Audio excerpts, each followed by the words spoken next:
Hello, good evening, and welcome to another edition of the CantinaMX podcast. Actually, our sesquicentennial edition, episode 150. And as has been our tradition, where every time we hit a 50 number on our podcast, we like to bring guests on. And tonight is no different. We do have a guest that is joining us this evening here on the CantinaMX podcast. Very, very excited to have this particular gentleman on. We'll introduce him here in a second. But before we do that, introduce myself. My name is John Jagu. Glad to have you with us. It's gotten to be hot again here in Central Texas. Well over 100 degrees again today. Need to get some of that rain around here. Chiquis, as I know you live over in Kyle, Texas. Alberto Campa joins us from Kyle. Yes. Chiquis, I'm just not. This is the point in the summer, Chiquis, where I can't deal with it anymore. The heat. It's ridiculous. It's not too bad for me. I enjoy it. Now, well, I will say about this time of year is also the NFL season has started, and I have the privilege this weekend of actually producing the Spanish language broadcast for the Dallas Cowboys in their preseason match against the Cincinnati Bengals. So I'm very excited about getting the opportunity to do that, which we will talk about probably here in a little bit as well. But let's go ahead and introduce our guest as other folks climb on. I see that Joel Aceves has joined us. Joel, how are you, sir, in California? Kuri, John, doing pretty good. Glad to have you on, Joel. Joel Aceves, a Chivas fan, told us 3 weeks ago, to go ahead and write the season off after week 2. He said, it was after week 1. You said, yeah, no. Go on loan to other teams. Go on loan to other teams, Chivas fans. No, I said not to expect it. Like if you're a Chivas fan, you shouldn't expect more than. I could play the tape. I could play the tape, Joel. Don't make me play the tape. Don't make me play the tape. But and then remember, we were going through the schedule. And I That's said, right. And you said 24 points in the last 8 games, which is just not going to happen. So we'll get to that a little later. But we do want to introduce our special guest who's joining us from Tecamachalco, which is one of the nicer neighborhoods there in the Mexico City or CDMX area. Michel Richaud joins us, the former sporting director of Zacatepec, which is in Liga Ascenso. He's also the founder of Deportes Inc., which is a website that specializes in sports business. Mish also worked at DC United and other sports-related projects in the U.S., and he has his MBA with specialization in sports management from George Washington University, which makes him a colonial, as we all know. So we do want to thank Michel Richaud for joining us here this evening. Michel, thank you very much for joining us. Thank you for inviting me, John. I'm pretty excited about this opportunity to talk with you and listen to everything that you have to say. Well, I was trying to get to this, and I want to go and play now, but I was on the wrong page. But so usually when we introduce guests, I always have a little fanfare that I'll play. So I'll go ahead and play it now. So Michel Richaud joins us now. Michel, you were the gentleman for Mexico fans for the past 3 years. In addition to everything that we mentioned there, you were the one that was crunching the numbers for us to give us hope, false hope, real hope about Mexico having the possibility of getting a World Cup seed. And you started the process immediately after the 2014 World Cup with sights on the ranking that mattered, which was October 2017. And I remember in September of 2017, Mexico was playing Trinidad and Tobago. Said there's a 97% chance or 3% chance that Mexico won't at least be in pot 2 because they had changed the way that they were going to do it. And then Trinidad and Tobago scores a goal in San Luis Potosí, and I think everyone starts to panic because that was that 3% chance that Mexico was not going to make it. But ultimately they did end up in pot 2. So we do thank you, sir. We do thank you, sir, for your service in providing that information for us. You know what? I really enjoy doing that. I started doing it out of frustration, to be honest. After that horrible elimination against the Netherlands in Brazil, I said I need to help somehow Mexico and the federation to enhance our chances of going to that doble partido, you know. Sure. But it didn't work out well, even if with the new way that they put the groups in the World Cup, I think it works out well to be in pot one or pot two. Yeah, So yeah. Frankly, a much fairer way, I thought, because there are too many teams and too many parts of the world that were getting to be, the playing field is a lot more level. So there was so many more chances of not just having one group of death, but having 4 or 5 groups of death. So I think that the way that that FIFA ended up deciding and I'm guessing this is going to be how it moves forward. It is just a much more equitable way of divvying the pots, as long as they have their same continental rules, the 2 European teams, and that's those are the only confederation that can have more than one team in a group, obviously, because they're the ones that have the most teams in the tournament. So yeah, and that will be just for one more World Cup, because then we got the 48 teams, and I don't know how that's going to yeah, work. that's going to be interesting. It's something that we will discuss here in a minute. Now, Michel, one thing that we do ask all our guests as they come on, and I did not prep you for this, but I know that you'll have an answer. It's not anything crazy. Don't worry. We're not throwing you to the wolves just yet. But we do want to ask. I know that you're an Atlante fan, and yes, so we always now ask. I can say I'm proudly an Atlante fan. That's right, because you couldn't say it for a year, but so you were closeted for a year, but now you've taken the azulgrana back out. You're wearing it proudly. How did that happen? How did the sorting hat choose Atlante for you? Well, it was all about my dad. He's an Atlanta fan. I think his story is better than mine. I just followed him. Even when I was, I think 3-4 years old, like the first time I remember going to Estadio Azulgrana, which is now Estadio Azul, which is now probably never going to be a soccer game there again. But yeah, and I was a huge Atlanta fan for many years until I stopped for about a year, and now I'm like coming back again into the Azulgrana colors. And are you? I know that you live in Mexico City now. Is Atlante ever going to get a chance to go back to Mexico City, or are they going to be in Cancun at least for this foreseeable future? I sure hope, man. You know what? Atlante has a really good fan base here in Mexico City, and really Cancun hasn't worked out for them. I've been there for a couple of games, and it's just a touristic place, and the fans there don't really find passion about the team. So I hope they come back, but I don't know. I don't know if it's ever going to happen. They have new ownership now, so maybe they will try to do something. Yeah. Have you sent your CV over to the new ownership, and just hey, I'm an azulgrana de por vida. Whatever the year you were born to now, and that's all you put on the CV. Would that be enough to get a gig at Atlante? It's on my to-do list. I'm 2 weeks out of so I got the PEC job, so now I'm trying to take things easy for a couple of weeks, and then I'm gonna be right back full force in Mexico soccer, hopefully. Well, we certainly wish you the best of luck in your endeavors to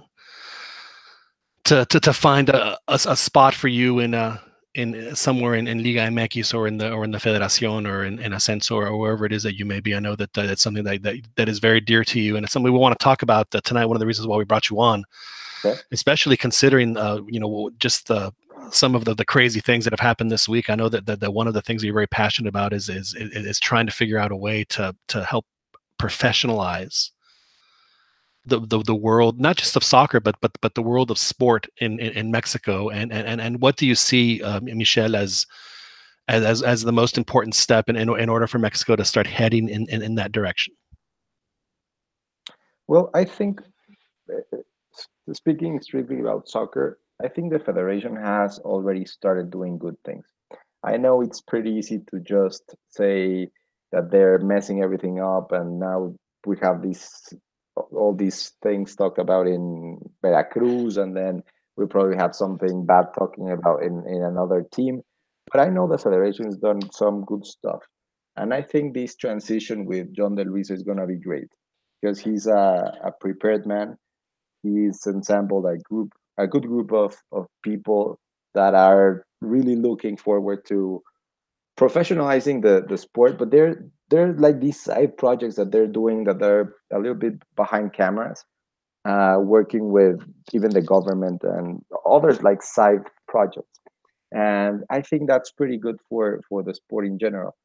And in order to have like a real professionalization of the sport, we need to start with the very basics, right? We need to have like good education programs that are in sports, and let's see how things work out with the new president. So hopefully he'll start something different in that regard. Have you had a chance? Do you know Yonda Luisa personally? Have you had a chance to meet him? I met him at the past draft in Cancun, but that's like a very brief. Hey, this is Mitch, and this is John. Hey, see you Right. later.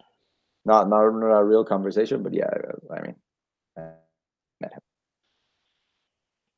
And so you're saying that it needs to start, with the basics. And living here in the United States, obviously, the sport that is king here is not.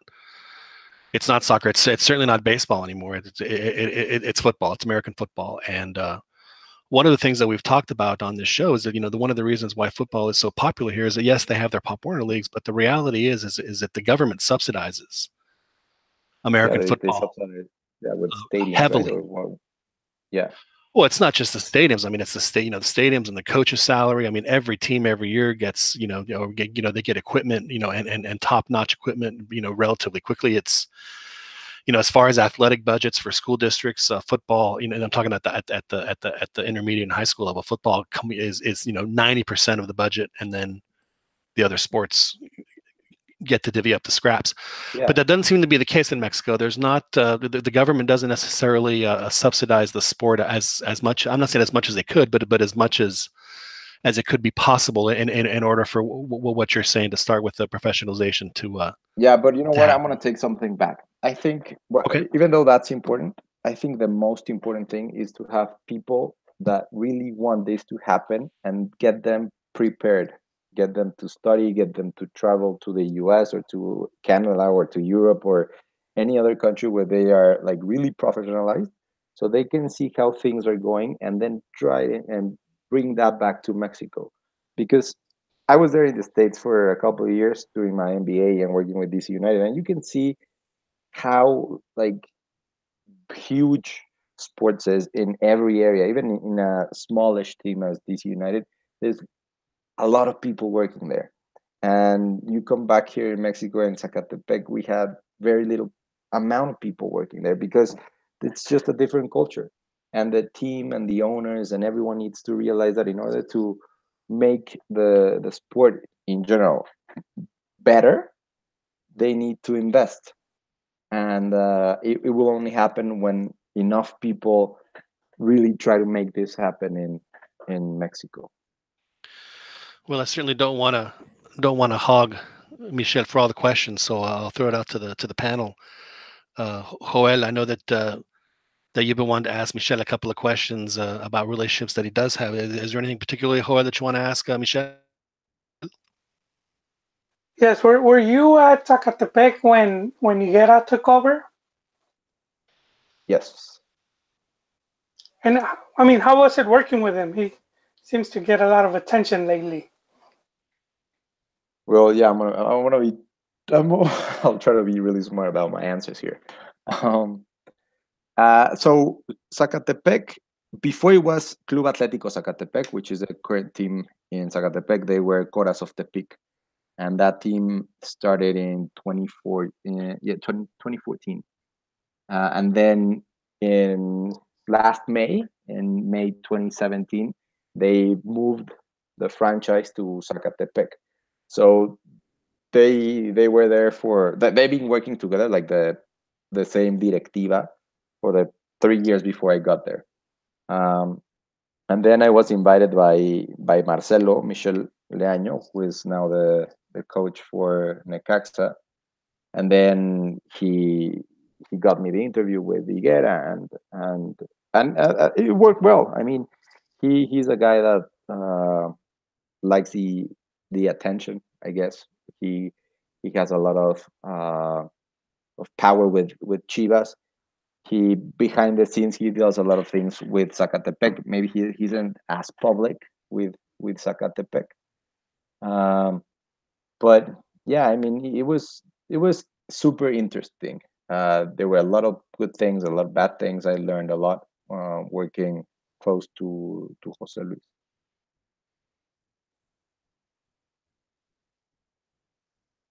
Joel, did you have any other questions?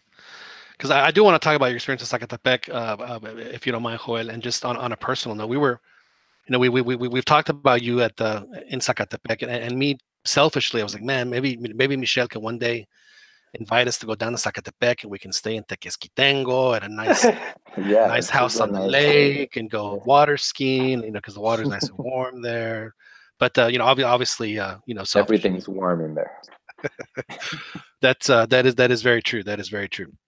Yeah. So as a director deportivo, what is the function of your role? What is the purpose of a director deportivo?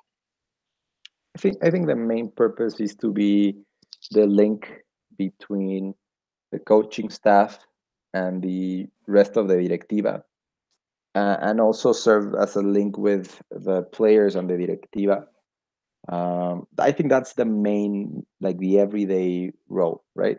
But then you have like all the preparation for the tournament. You try to see which players that are not in the team would be good for the team, which players that are currently on the team might need to walk out or find them play somewhere else. There's a lot of things you can do as a director deportivo. My role specifically in Zacatepec was a lot more than just the title, because I was in charge of everything from the administrative area, marketing.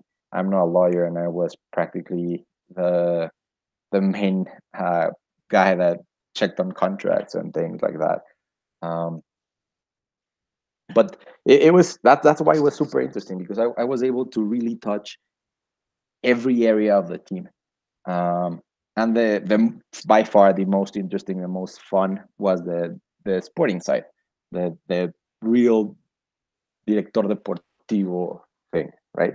Because you go to every training session, you exchange ideas all the time with a coach. You have to be critical of them. You need to respect their opinions. Obviously, you need to sometimes pass on the message from what ownership and the president want to say to them, and you need to level things when things are not going as well, because sometimes, obviously, because of if you lose a game and things are super heated, you need to be like the guy that calms everyone down and just like see what's going on for the future and not just for that like moment.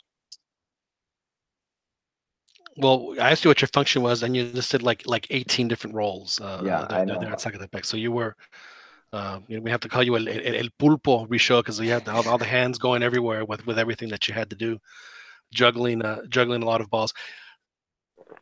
It's interesting to me that you say that obviously the interaction with the players and the coaches was what you found most interesting.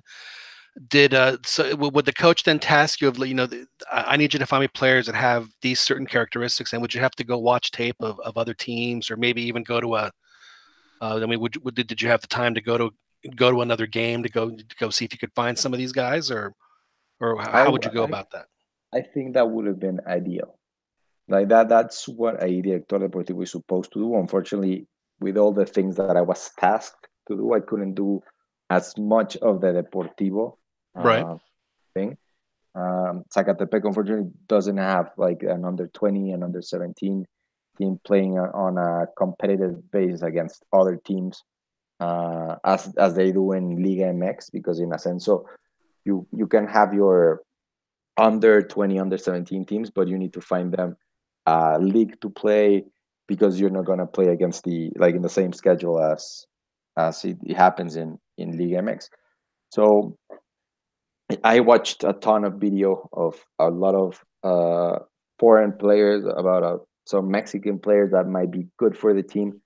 Yeah, I did that, and I did that not just because Marcelo asked me, or it was more of my initiative to do, and I needed to prove myself that I could do it, and that I could analyze plays, I could analyze a player, and I could see if it was a fit, because and you need to also know like how much he might earn. Like what's his salary? Is that going to be uh, according to our budget, or is it like definitely not? Because you'll be surprised how wide range of salaries there are. There are players that charge super little, and there are players that charge a lot of money in a sense.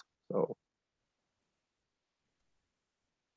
I don't know if I answered your question. So no, absolutely no, you did. That was so that was what you enjoyed the most, and regrettably for you, because you were involved in so many other aspects of the day-to-day operations of the team, it didn't afford you the time that you thought that position needed in order for you to fully do what you wanted to do, because in addition to having to do that, you have to there are a lot more operations issues that you have to take care of. So it seems like you needed to petition somebody to, instead of have a 24-hour day, have like a 38-hour day, so you could get it all done in a day. Yeah, and like 3 batteries in my phone. It's Well, just... let me ask you a question then. So say Zacatepec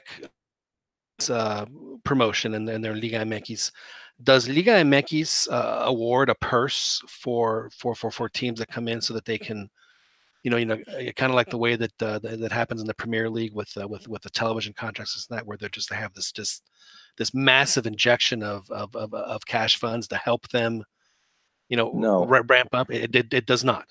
it does not, because it's not a revenue sharing model. It's the only place where if you win, or at least last season, you get something as you were advancing, is with Copa MX, because it was sponsored by Corona. Okay. I honestly don't. Right now, I know that it's not longer sponsored by Corona, so I'm not sure if there's like some sort of price for continue advancing in the tournament. Well, and if I'm not mistaken, Zacatepec did pretty well in the Copa MX that you were Yeah, when you we were part of did the team. phenomenal. It was outstanding. The first season, well, the first torneo, the Apertura, we got kicked out in the round of 16 by Pachuca in a horrible fashion, 5-0. I won't forget that one. But we learned a lot about that one. And then in Clausura, so last torneo, it was we ran all the way until the semifinals, and we got eliminated by Toluca in penalty kicks. So, but regardless, it was an amazing experience, and I really loved it. Like that game will be forever in my heart, even though we lost. So, we talk about Copa MX on the show a lot, where we do think that it has the potential to be just an incredibly dramatic, entertaining, passionate tournament. I'm not necessarily sure that the current format allows for that, but we do. I mean, I personally like watching Copa MX because they are just incredibly, and they're much more entertaining than league games, I think. They're a lot more back and forth. It is a tournament that I want to see succeed. I want to see do really well, and I want to see become very large. I do want to ask you, Michel, about Liga MX and MLS. I know we had a show last week, and Chiquis, maybe you can help me with this, because I'll be honest, I was driving back from Dallas, and I was only in and out. And what was the premise, Chiquis, that you guys had about the relationship that Liga MX needs to have with MLS? Yeah, basically a group of guys came on the podcast last week, and we talked about the coverage in the United States, mostly of Liga MX in English, and if that's really a beneficial endeavor for Liga MX teams to have English Twitter accounts, English coverage, English news, things like that, or is that just a small percentage of the United States public that actually needs that, like Mexican Americans that don't speak Spanish, but are still interested in Mexican League soccer and the national team? Or is it really a thriving market in the United States where there's a lot of Mexican Americans that want that English coverage of the Liga MX, and even Americans that are interested in soccer as well as Mexican soccer? So we were sort of discussing if that's even, if it's worth it. I know there's only a couple of Liga MX teams who have Twitter English accounts. So that was sort of and that goes to a question to you. Do you think Mexican teams need to cater more to the English-speaking Mexican Americans and even Americans, or is that sort of a return on investment that's not really huge for them to go forward on that? 100% yes. And it's not really a huge investment to have a guy that runs your social media in English and brings English content uh, to your website, or even if you have like a TV channel or whatever. And even if in the US there it's a small percentage of, I don't know if Mexican Americans or just Americans that are interested in following English content from the MX, you need to cater those fans. You cannot afford not to provide content of your brand to people that want your brand. It's I don't Mhm. know why. I honestly don't know why more teams don't have the Twitter account in English, or their Facebook or their website or whatever. I know that America's starting right now, and I think they're doing a good job. I know Tijuana does it. I think Santos does it. Pumas maybe. Um, Pumas does not. Pumas Pumas has not. extra official. Okay, okay. Yeah, Yeah, in maybe. fact, yeah. If anyone wants Pumas information, there's like two or three guys here in this country Yeah. to get the good Pumas stuff. Yeah, So you definitely need as a team. Us in Zacatepec, I I found out that there's like a huge community of people that are in the US that love Zacatepec, and it's like, why are we not catering to them? Like, even I had the main store online for Zacatepec. Like, how do I make these guys like know that they can buy shirts for the team? Uh, Obviously didn't have the time, but I would have loved to do it. And Liga MX teams that have a lot more budget should definitely invest in that. Yeah, that makes sense. I agree. My counterpoint to when we discussed this last week was sort of the from my experience in the U.S. As Mexican Americans, uh, don't speak or lose don't speak Spanish as the generations go by. Yeah, Uh, they tend to lose the love or the passion that parents or generations past had for even the sport of soccer. So they get more into like John was saying earlier, NFL or basketball. Um, but I agree with you're saying. The any percentage that's out there, League MX teams should invest and cater to those fans. yeah. A second, a third generation Mexican American should. I don't know if they're interested in what their parents or grandparents loved, and probably they like sports. And if they are not as fluent or they don't like know Spanish, if you bring them content in English, they might like it, and you might not just attract the your fans, but you can increase your fan base out of creating these content. So but it's not just the U.S. though. I mean, having an English language account yeah, is a way for you to broadcast pretty much to the entire rest of the world, because the English is as close to a universal language as we have on this planet. So it just makes all the sense in the world for Liga MX to the national team does have the English language account, and like you mentioned, several teams. Why all teams don't do that is uh, is pretty amazing. And we talked to Martin de Palacio a few times on this show, and we asked him how he watches Liga MX, and it's through a provider. But as far as getting, they don't have any highlight on. There's not a highlight show on Eurosport or anything like that. There's just no vision or initiative to send Liga MX to the world, kind of like the way MLS does. I mean, MLS has deals where they're on. I think they're on in England and they're on with Eurosport, and they play them at not the best times, but at least they're getting played. yeah, yeah. I can. If you download the Liga MX app and you want to watch a video of your favorite team's goal, you need to pay. Yes. Why? I don't understand it. Why? So, I mean, probably the reason behind that, but like things are going in a good direction, but there's still a lot of work to do. I got another question, sort of on what you just said about the sort of the money a money topic. Um, going towards sort of the contracts and what's going on with Veracruz. Yeah. Um, do do you do you see money? And even like Puebla, I think had issue paying players. In Tijuana, there was something going on as well. Do these teams really lack funds, or are all the funds going to the higher executives or to or those guys instead of the actual players? Or how is that? Is Liga MX having money issues? Is basically what I'm asking, or are they just keeping it for themselves? No, I think it's a team by team basis. Like I don't think what's happening in Veracruz is the same thing that could happen in Tijuana.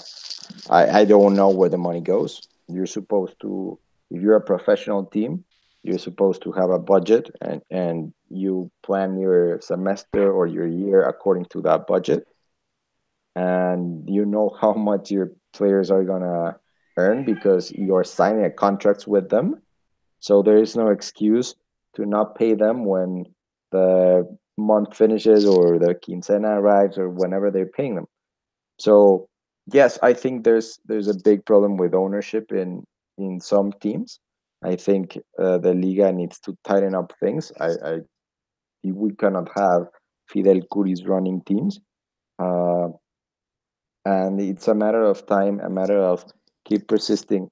The thing that happened when, in a sense of the certificado, and you cannot uh, the promotion relegation if you were not certified and you're promoted because you won the league, well then you don't go. And I mean, it's frustrating that you don't have like a way to go up, but if you don't comply with certain standards, you shouldn't go up. And I Isn't think isn't that's that the reason why Coras moved to Zacatepec was because the Coruco Diaz is meets the requirements in order to play in Liga MX? it's part of the reasons. Okay. I mean, Corcodias is a super stadium. It's a It great stadium. it looks awesome. I have to admit, it really does look cool. Michel, I'm not gonna lie. I'm a Pumas guy, but Okay. Zacatepec has always been, for whatever reason, and I can't explain it. I've always had a really soft spot for them. I don't Yeah. I don't know why. It's a team that I really want to see have success, and I'd love to see them back in Liga Yeah. MX.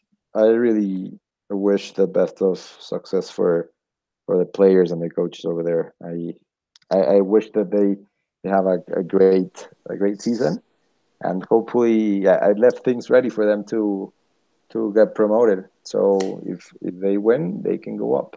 So When did hopefully that'll when happen. did when did America or Televisa, when did they stop supporting or Zacatepec? I'm not sure. I think that was Zacatepec 1948. That's the name of the team, not the year. Mm-hmm. Um, I think that was the one Televisa was supporting because before Club Atlético Zacatepec, it was Zacatepec Siglo XXI. Yeah. I'm pretty sure Televisa had nothing to do with them. So I think it was the previous one. So so So it was so a while ago. if it was my understanding that Televisa was supporting the one that the Zacatepec that had Horacio Casarin and stuff like that, the legendary Mexican player, if I'm not mistaken. Well, Is that yeah, that's it? Okay, the okay. link between the link between Zacatepec and Televisa goes all well. It's not Televisa; it's like more American and all of these is in back in the 50s, and it all started with Guillermo Right. Cañedo. Yeah. He used to be a Guillermo manager there, Cañedo was or great. not a manager. Yeah, He used to be an exec there. yeah, and people in America said, "Well, we need someone like this guy to run our team." So they brought him in, and then he brought Nacho Treyes, and that started like a whole uh, like revolution in America. Well, It so was super good Zacatepec for them. could be the más odiado right now if Yeah. Well, I don't know if in on that a twist of fate. tiny, yeah. Well, it's I, a super tiny county in Mexico, Zacatepec, but it has a lot of tradition. So a lot of like older people, like if you're probably older than 50, you have really fun memories of Zacatepec. I had a question for you, Michel. You were talking about how close Zacatepec has been to America, and we heard not so long ago that Higuera's related to John de Luisa. Is there any truth to that? I honestly don't know, but They're saying he was like a primo, like something like that, like they I were don't cousins. think so. I'm not positive, but I don't think so. It seems like in Mexican football, it seems like rather than 6 degrees of separation, there's like 2 or 3. You know, it's like everybody they're somehow all related. It seems like Higuera is cousins with Calaco, who is I got TDN guy now. He was the sporting director of Querétaro. Yes, And I keep other forgetting teams. that guy's name. It's El Calaco. Yeah, And I that's too forgot bad his that name. you forget El Calaco, because that's just a great name, El Calaco. What? Yeah, that's That his seems more name. personal. That seems like Michel knows him on a more. It's Villanueva, his last name, but I don't. Arturo Villanueva. Arturo Villanueva is his name. sorry. Michel, that's Ronnie de Luna that joins us from Philadelphia. If you can't tell, Michel, I mean it comes out. It comes out from Ronnie. Hey, I used to have a business with America. I ran their team store in Cuapa where they train. Oh, that's cool. Yeah. Hey Ronnie, it sounds like the smoke detector is going off in your house like every 10 or 15 seconds. Have you not changed the batteries in your smoke detector? I think it's carbon monoxide. Or is it your carbon monoxide alarm? Don't worry about it. It's not going to affect me. Right? Right. Michel, you're a director deportivo. You've been hired by a Liga MX team. You have not an unlimited budget, but a pretty hefty budget. And they tell you, I don't care what it costs, get me the best player in Liga MX. Who do you sign? The best player? Who in your mind the best player in Liga MX? Who you're tasked to, who do you bring? Who do you bring in? And I need to be champion right now, or is it like a 5-year thing, like a 5-year project? That's interesting. Well, why don't you give us both? Give us your right now, and then give us your project. No, I would definitely build my team around Diego Lainez. I don't think there's any question around about that. He's an outstanding player. Like, and right now, I don't know. I like Gignac, of course. He's not only been he's good for attracting the media and makes the team flashier, I guess. And he delivers to boot. And he delivers. So I guess it's probably a popular opinion, but I guess Gignac would. Well, I guess I should have prefaced it by saying, I know that Picolin had retired, so Yeah, it was close second. Yeah, exactly. Yes, exactly. Thank you. Thank you for that. That's that is a running joke that we have on this particular program. So Diego Lainez, Club America. Do they keep him, or is it going to have to take an obscene offer for them to? Because I mean, they could really build their entire brand on Diego Lainez for the next, as you said, 4 or 5 years. So how much would it take for a team to come and swoop him? I think what America should do and will probably do is to whomever they sell Lainez in the next, hopefully, 2 years, if not less, they will have a clause where they still have a part of his contract Of his card, like of his card or whatever. Like if I think that's what Pachuca did with Chucky when they sold him to PSV. It was what Atlas did with Deportivo La Coruña with Guardado. And the beautiful part is I don't think they ever got the money from Deportivo. Just how poetic for Atlas. I think that's what they should do, and will hopefully they will do, because he needs to go to Europe as soon as possible. He's really, really good, And And as good as he is, he can go to Europe. And would you think he could play on any team, or would you want him to have that path to I mean, where? I'm not gonna say he can start with Barcelona right now, and probably Barcelona or Real Madrid wouldn't be the best option for now. But I wouldn't mind him going to a Bundesliga or a French team. Those leagues are starting to be a lot more competitive than the the Netherlands league, where like the PSV, sorry, and Ajax and all those teams there. That league is not that good. I mean, I know it's good for players to adapt to Europe, but like the competition over there, I think the competition is better in. But if you get to go to France or to Germany or maybe even Portugal, that would be a huge step for him to uh, gain his right in Europe and then go hopefully to a better team in a better league.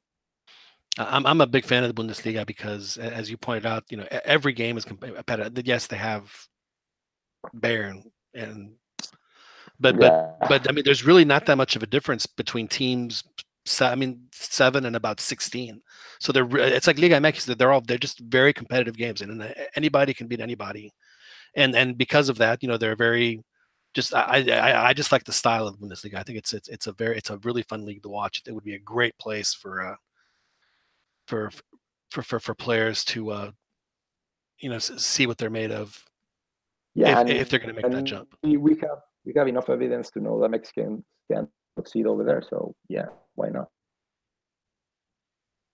It seems to me though that if somebody did come calling for Linus, if he projects as well as we think he does, it's going to be, I think, between 20 and 30 million in order for America to decide. Because I mean, it's one thing to be a great player and play at Puebla. It's another thing to be a great player and play at America. I mean, that is, Yeah, I mean, the potential that they'd have just for that entire operation is pretty massive. So I think it's going to take a big check for yeah, I would for say Diego so. to go elsewhere, and I think it's going to be worth it though. Then I think that's someone. There are teams that can write that check without even breaking a sweat.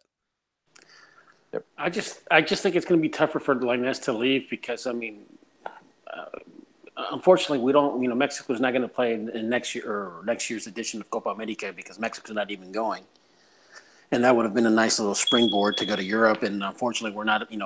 Mexican teams they don't play in Libertadores anymore, and America's not playing any international tournaments. Not the So I don't know. I think if Linus is going to go, I think it's going to go maybe after the Confeds Cup, but that's assuming Mexico qualifies. They have to win the Gold Cup, And there's and no that's going to guarantee that's going to happen. exactly. So I don't think that Linus is going to go anytime soon because of the lack of international uh, competition. I mean, really, all they have are the Molero games and the FIFA dates, and that's it. Well, Until Joel, until the goal, there is one competition that Linus can play between now and then that would be somewhat better, and it would probably be the Joel. What's maybe the Olympics. yeah? The Olympics and under 20 World Cup. Yeah, Would you send Linus to the under-20, knowing that he's a full-on pro at this point? I mean, is it worth it for him to go to the U20? We had that conversation maybe about a year ago, John, and I when America sent him to the tournament, I thought Man, they sent him to the Centroamericanos. I mean, come on. I thought it hindered because he should have stayed with America and he should have earned his spot and had more regular time with the first team. So I don't know. It's a tough decision. I think I'd Well, like to see him let's get more ask established. the director deportivo. Director deportivo, if you've had Linus for a couple of years, he's a regular starter. He's 18. They ask him for the U20. Do you let him go? it's a tough one. I think I'm against not allowing my players to go to a a seleccionado, even if it's an under Mm-hmm. like a minor. So I don't know if he's as regular as he's been like playing right now with America, because last season he was in the bench or not even in the 18 that go to the stadium. Right. But if he is right now, as he is right now, I don't know. I would consider maybe convincing him that the best is for. I would ask him to make him the decision. He would have to make the decision, and just let the player decide. Sometimes that's better. That's fair. And like other thing that we haven't mentioned with the Lainez going to Europe, it will also depend a lot on his current contract with America. I don't know how long it runs, and I'm sure that a year or 2 years before it expires, he will have a lot of leverage to just tell America, hey, let me leave or I'll just walk for free. But if he does that, he becomes persona non grata. You know what I mean? Yeah, but at his age, and but that's why I wouldn't like be in this Pacto de Caballeros thing, and hopefully that will end. But that's what I would do. Like, let's get in a situation where the club earns a lot of money because you saw me. Let's not have to make this a problem for everyone. I think people in America are understanding of these, and they will make the best for the player as well. They did Does it with Memo Chua. when a player gets sold, do they receive a portion of the sales proceeds? Is it negotiated, or is it a standard 10% across the board? That's what Yes. everybody gets. Yes, 10%. Joel, I need to rework my contract with you, Joel, because I'm not so sure that that you're giving me a fair deal on that. That's Ron. Ron is in charge of. Is it Ron? Okay. Yeah, Ron. It must be that Dr. pike. Connor. It must be that pikey accent. You Okay, guys it's a keep good deal. pushing it back and forth. You guys always passing the buck on that. On that. So it's a standard 10% across the board, and that's in any country. So yeah, maybe you can negotiate more, and but yeah, that's the standard. Now, Michel, you want to stay in the world of soccer. If you get a chance to work like on an Olympic committee or with the upcoming World Cup coming down, I'm sure that's something that would be very, very attractive to you as well, to get to work on the organizing committee for the for the World Cup. And what capacity, if given the opportunity, would you want to work in that? Once I tasted the sporting side, it's hard to not want to stay there because it's this competitive rush that you get, that whatever you're doing throughout the week, you're contributing, even if it's that really tiny way, to whatever the outcome of the game is. So it's amazing to be a part of like the sporting side of a team where all the adrenaline and everything goes super fast in a 2-hour game, and all these feelings and emotions. So I would like to stay in the sporting side. I know it's hard. There are very few spots in the market, but that would be the idea. But if not, I would also like to work towards the professionalization, but also why not making Mexico world champion? Right? What do we need to do to make Mexico world champion in 2026? Like, we're going to host it at least a couple of games. If not, the others are going to be in the U.S. There's going to be a lot of Mexican fans. We're going to have an advantage. What do we need to do to really make that one our World Cup? Okay, so you've been given that task. That's the gig. Yeah. What is your 8-year plan? How does it happen? Well, you can start from zero because a lot of the players that are going to play in that World Cup are probably already starters in their team. Like Lainez should be the captain, right? He's 18. He will be like 26 by then.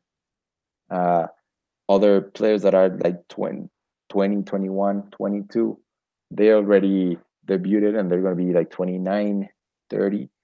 You need to be pushing for the competitiveness for these under 17, under 20. You need to make sure that more Mexicans are put on the pitch. There's not a lot of incentives for teams to to stick with Mexicans when they can bring so many foreigners, and they make side businesses with them or whatever. That my to make Mexicans a priority for Liga MX teams. So instead of fielding 2 Mexicans a game, you'd want to see them field like 8. Yeah, or right now, what it's the 9-9 rule or the 10-9 rule? Yeah, so exactly. So they could field, they'd have 2 Mexicans on the field. Yeah, you need to. Like, I don't know if going back to the rule where you could only have like 5 foreigners at every one time. I don't know if going to that because we need to understand this is a global world now and all that thing. But we need to create incentives, and it's not going to be easy. I'm not saying at all it's going to be easy, but we need to create incentives for teams to prioritize Mexicans. What kind of incentives would you recommend? I don't know. I was thinking about this really crazy idea, like say these Lines thing, right? Where maybe it's in the best interest of the Mexican Federation that he goes and plays in Europe, right? And maybe America really doesn't want to ship him over there. They want to keep him forever in Mexico because he's going to be their image for the next 10 years. So why not create some sort of sponsorship for teams that want to ship their, I don't know, like a FedEx sponsorship. You're shipping your players over there. I'm going to give you some money over here. If not that team's going to pay you, I'm going to pay you. I don't know. That's a crazy idea, but there are other things that I'm sure that can be created.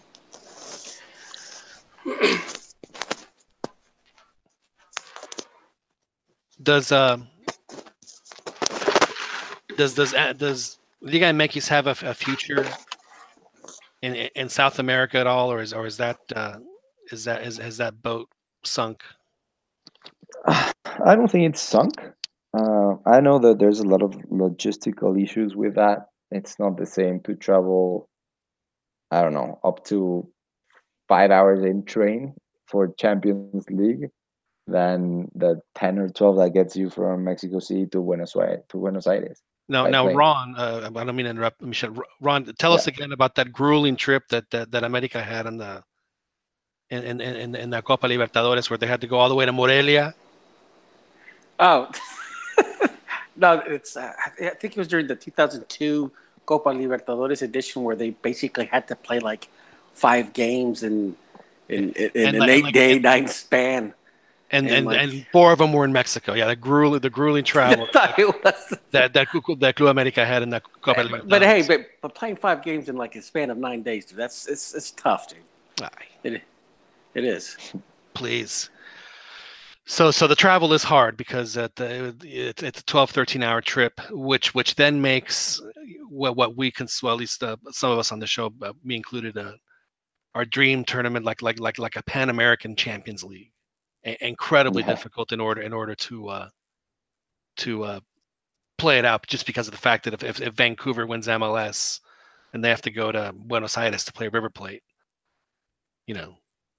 that's a long trip. Well, it's going to be harder. It's going to be harder now because if you think about it, before the Copa Libertadores changed the format, you had Copa Libertadores, if I'm not mistaken. Yeah, they can always change it back. They had it from January to May or whatever, and then you had Copa Sudamericana, basically, the other half. Yeah, but don't forget that they always took a break. They took a break in Libertadores. They did the group stage in one, and then they took right. But I was always the one that thought that if Liga MX had still the long season and they would just play the Liguilla, in May, whatever, in April, May, you could do one of the South American tournaments and have that, fill in the dates in November, December. But I mean, I honestly think the key for I still think that the key for Mexican, at least the success of Mexican football is not in Europe. I still think it's in South America, at the grassroots level. start, I mean, I'd love to see them back in the Libertadores. I'd love to see them back in Copa Sudamericana. I'd love to see them back in Copa America, but, sending their full squads. I thought those were great tournaments. I mean, that's when you really started to see more Mexican players leave, Cuauhtémoc Blanco, Paco Palencia, and stuff like that, Could it happen, Michel? Are they gonna play South American teams again? I really hope so, because there was a high level competition despite the logistical issues. I think the main down with and make it happen. Like, what are we gonna do to make Boca Juniors come back to Estadio Azteca or go to Estadio Akron or whatever? We need to make sure that our teams and the best teams in the continent are south of the border and not north of the border. So, do you think CONMEBOL is still mad at CONCACAF and more so at the United States for the whole FBI thing? Because, I mean, a lot of those South American federations, I mean, they were cleaned out. With when the FBI investigated, I mean, how many? yeah. What was it? Total of like 20-something executives from like Paraguay, Argentina. And Ron, remind the audience which country out of that did has not and probably will not be indicted. It's just Mexico, which everybody thought that was hilarious, because everybody thought. Well, I always told you, man. I didn't think that there was any sort of Well, Mexico doesn't have a reason to cheat. Because they were the ones getting screwed from the beginning, exactly. From Jack Warner and they were the Chuck ones Blazer. getting cheated. Yeah. Everybody was reaching their hand in the cookie jar, and unfortunately, it was our cookie jar. Yeah, Mexico was the cookie jar in CONCACAF. Still is. What's that? It is. It's still. Yeah, I mean, Mexico has always been CONCACAF's moneymaker. Lately it's been Mexican Americans or the Mexicans that live in the U.S. or the big moneymakers for CONCACAF. Hey, dudes, are you off the air? Juan Uribe joins us from Cali. Profe, we have a director deportivo on with Michel Richaud. You're a coach, Profe. Yeah, you need to. You need to get in his good graces so that when he goes looking for a coach, Profe, you'll be on the list.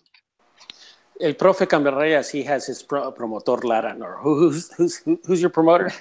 Cambiarrayas. Which is the one that Hugo Sanchez uses? That's my guy. Sanz. Jose Manuel Sanz.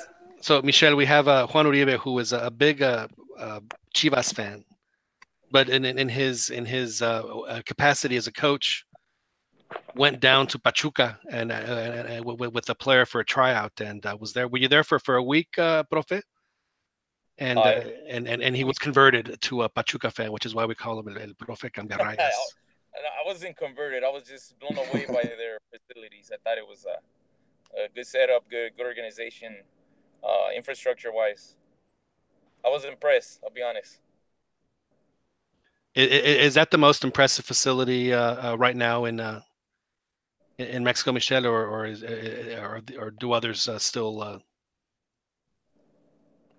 rank a little higher? Sorry, I lost you a little. Can you repeat, please? I was asking if which facility and team and club do you think in Mexico is the one that's the best run and has the best facilities?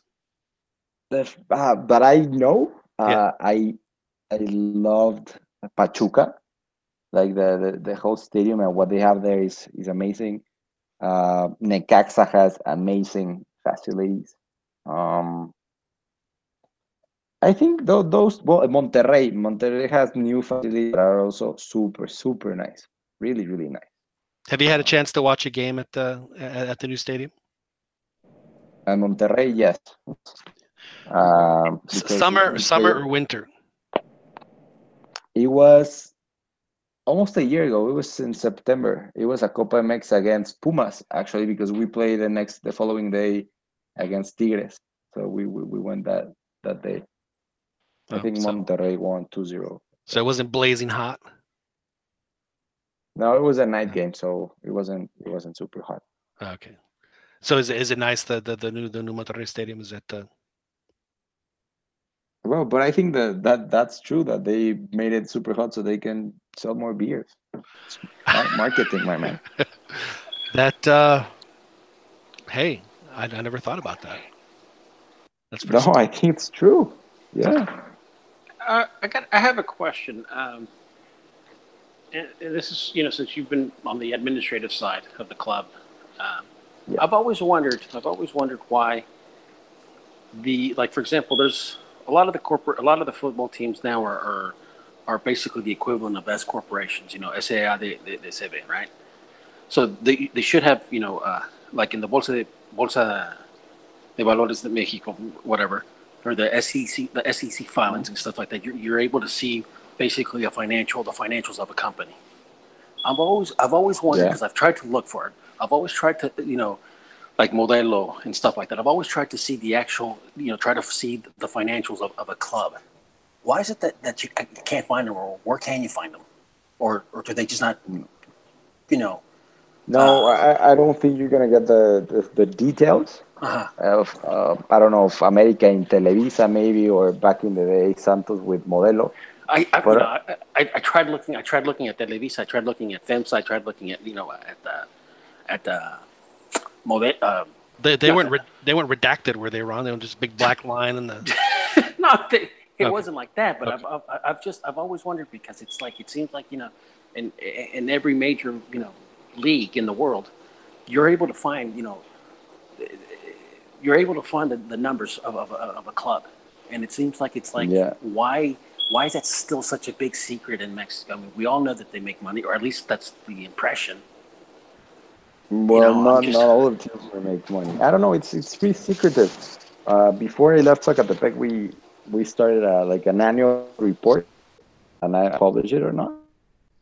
Um, but it is secretive, and I've tried to get a good way to learn how are they doing, where they can get their revenues from, what's the most important source of revenue, or of where they spending all this money. Uh, but it's not easy to find, because they simply don't make it public, because they don't want to. They want to stay private. I'm just seeing my Twitter feed right now, and apparently Hacienda, Yeah. says SAT, the one that checks out our taxes, is going to look into the Mexican Federation for all these Veracruz things. So that's Well, interesting. I've always, there's in construction and facilities and stuff like that. There's a saying that you can't manage what you can't measure, and it just seems that I always wondered is how good the books are within the federation and its clubs and stuff like that. Because, I mean, when things like this with Veracruz happens, it just makes the entire league look, like crap. And it's like, Yes. it's like colibris all over again. And trust me, And, that and that good owners, they're that these because they're tarnishing their image, when because they're part of the league. And but there's that are scared, because now SAT is going after them. They're going to see their books. They're going to see, hey, you have two contracts. How come you have two contracts? That's not legal. So it's going to get interesting for sure. We've always said here that the Mexican clubs, they deal with 3 contracts. Okay. The one for the player, the one for the federation, and then third one for what is it, Hacienda? Ron. Yes, and I actually got Yeah. bit of info, because I used to know a guy, Ulises Lopez, if I'm not mistaken. I think he used to work. I don't remember what capacity in Leon. And he told me about the contracts, because I remember reading an article some years back in Soccer Mania, and there was a young Pumas player. Basically, he wanted to see his contract, and at the time, the Pumas front office denied him, because we're not going to give you your contract. And I remember reading in that article about the 2 contracts. And so when I asked Ulises, he says, "Okay, man," I said, "What is this? Is this frequent? Does this happen?" And he would actually explain to me, in his experience, there were 3 contracts. There was the one for the player, the one for the club, and then the one that they would give, Theo Steele. Well, it's not Uncle Sam. What's the equivalent of Uncle Sam? The Hacienda. Yeah. So I mean, did that happen also in Zacatepec? To your knowledge? John is wondering where his third contract is at. No, I don't know. This is what every player must the same thing, and one goes to the federation, one goes and one to the player. Two contracts. It's just like 3 tracks.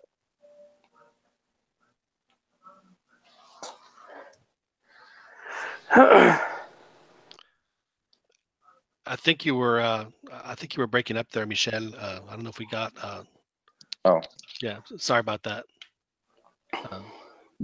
Okay, they were asking about the 2 contracts that happened, or at least to my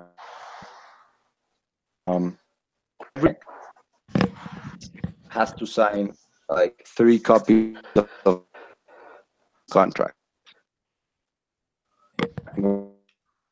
So it's just a matter of you have to file them to different places. Yeah. Okay. Actually, they to the federation.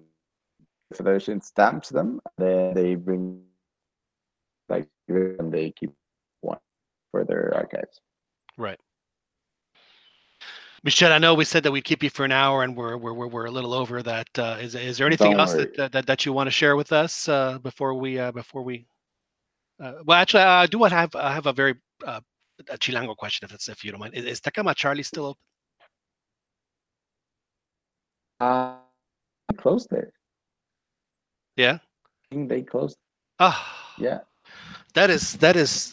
So what happened to all the canastas, man? That is like heartbreaking. I'm gonna check maybe just because it's pretty close to my place, but I don't go that often. No. To that area.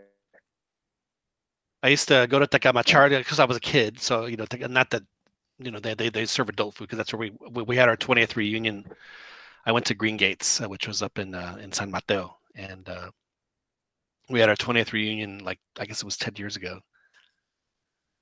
And even though I left in the 7th grade, I still went to that reunion. But we ended up meeting at Tecama Charlie's for our first thing. It was a lot of fun. And they still had all the baskets of their crab. So it's a restaurant in Tecamachalco, Mexico City, that has thousands of baskets that are stapled onto the ceiling. It was a really cool little display. But sorry to go off on a tangent there about Tecama Charlie's. Gentlemen, do you guys have any other questions for Michel before we turn him loose?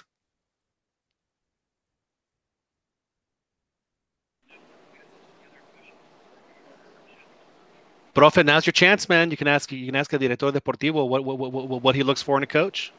Oh, you know what? That was gonna be one of my questions. Hey, Michel, how's it going, man? I'm a youth coach here in the U.S., but I'm just curious for the guys that normally a club hires to be a youth coach. What's the experience or background, or what are you guys looking for as far as your youth coaches? They look for a dress code.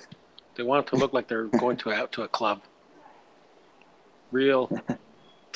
No. I mean, definitely for the youth, you definitely have to have a developing player background, or if not background, at least the spirit. You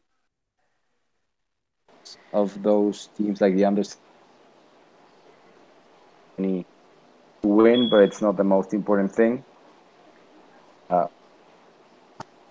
You need to know your identity. That's the most important thing. Like the team knows their identity, because how you play, how you portray yourself as a team to the media, like the kind of team that you are needs to be portrayed in every single aspect of it.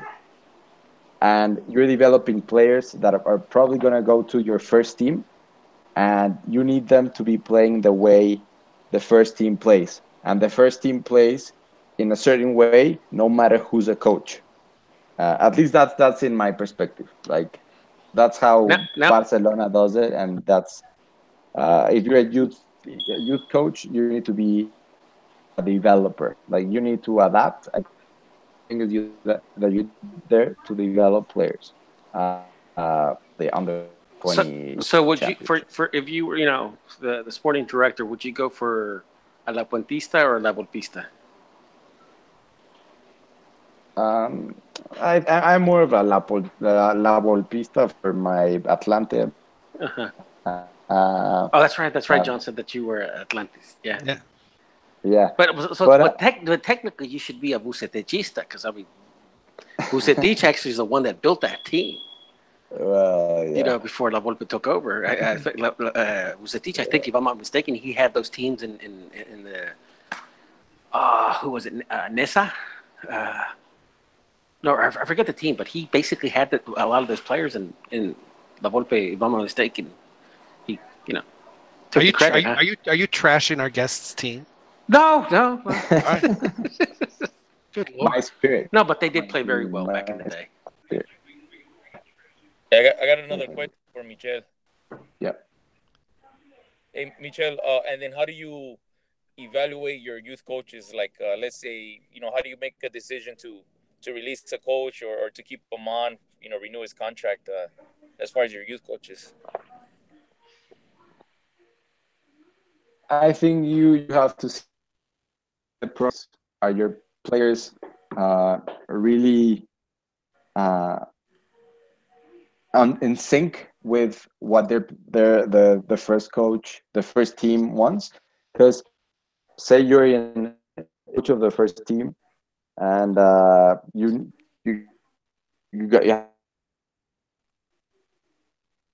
I don't know for the left wing, right?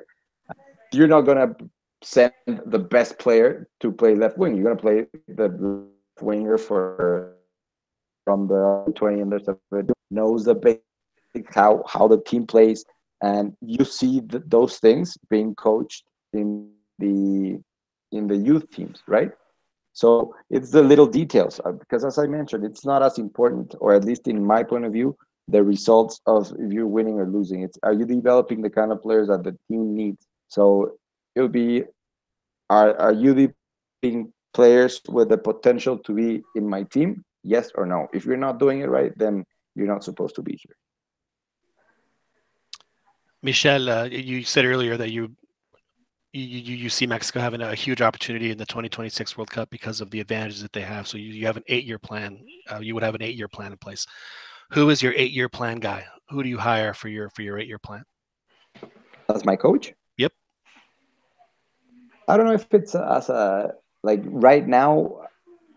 I don't know if it's as important for the coach to start right away, and for him to follow the 8 year. I think it's important. As I mentioned, Hassan knows how the team plays. But if you want me to say one name, it's gonna surprise you because it's not out there. But I think the coach for Mexico in the 2026 World will be Marcelo Michel. The current Necaxa coach and the ex Zacatepec coach. I would bet a lot of money on that. Sorry to change subjects, but after your comment about Sat, looking into or wanting to look into the Mexican clubs, I was just doing a little quick Twitter search, and David Falcos from ESPN said, en lo dicho, ante el desdeño del fútbol mexicano, el SAT levanta la mano para investigar las anomalías de los clubes.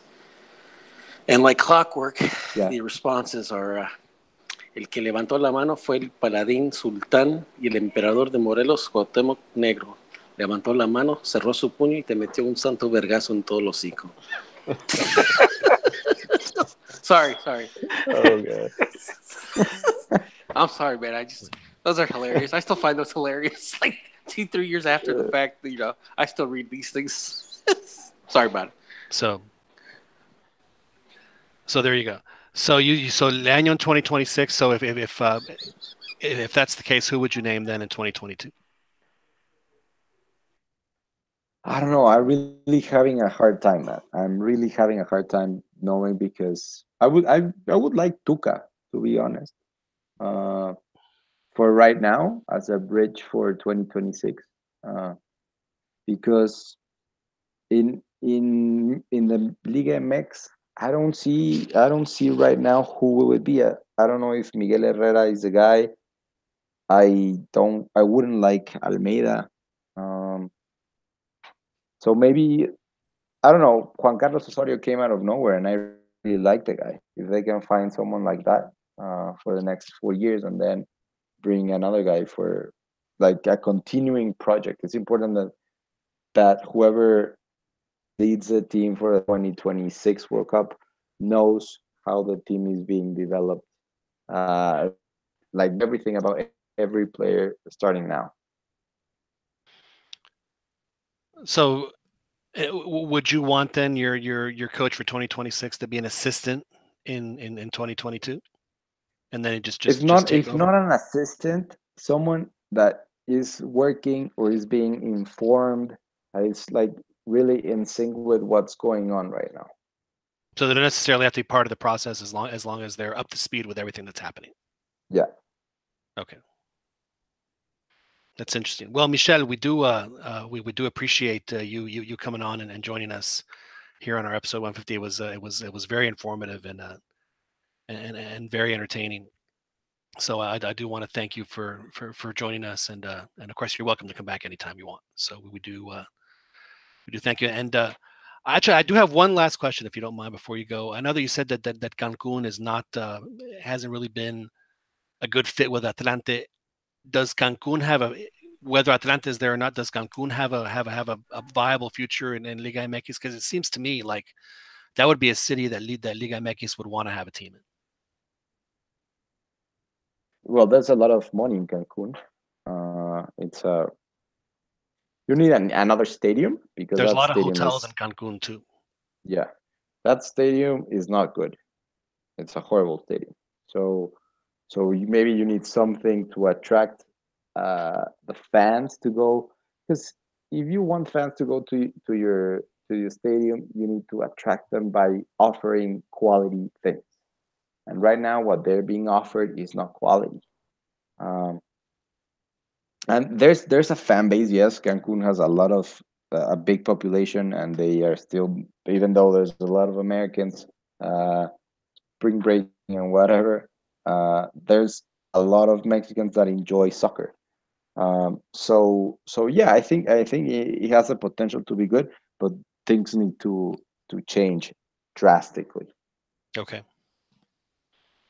Because to me, I think that Cancun would be a perfect place to have, maybe a retractable roof stadium, so that it's you can and it can be air conditioned. So, I mean, to me, that would have been a perfect World Cup city had Mexico gone that way. But because of the fact that it is a massive attraction, as you pointed out.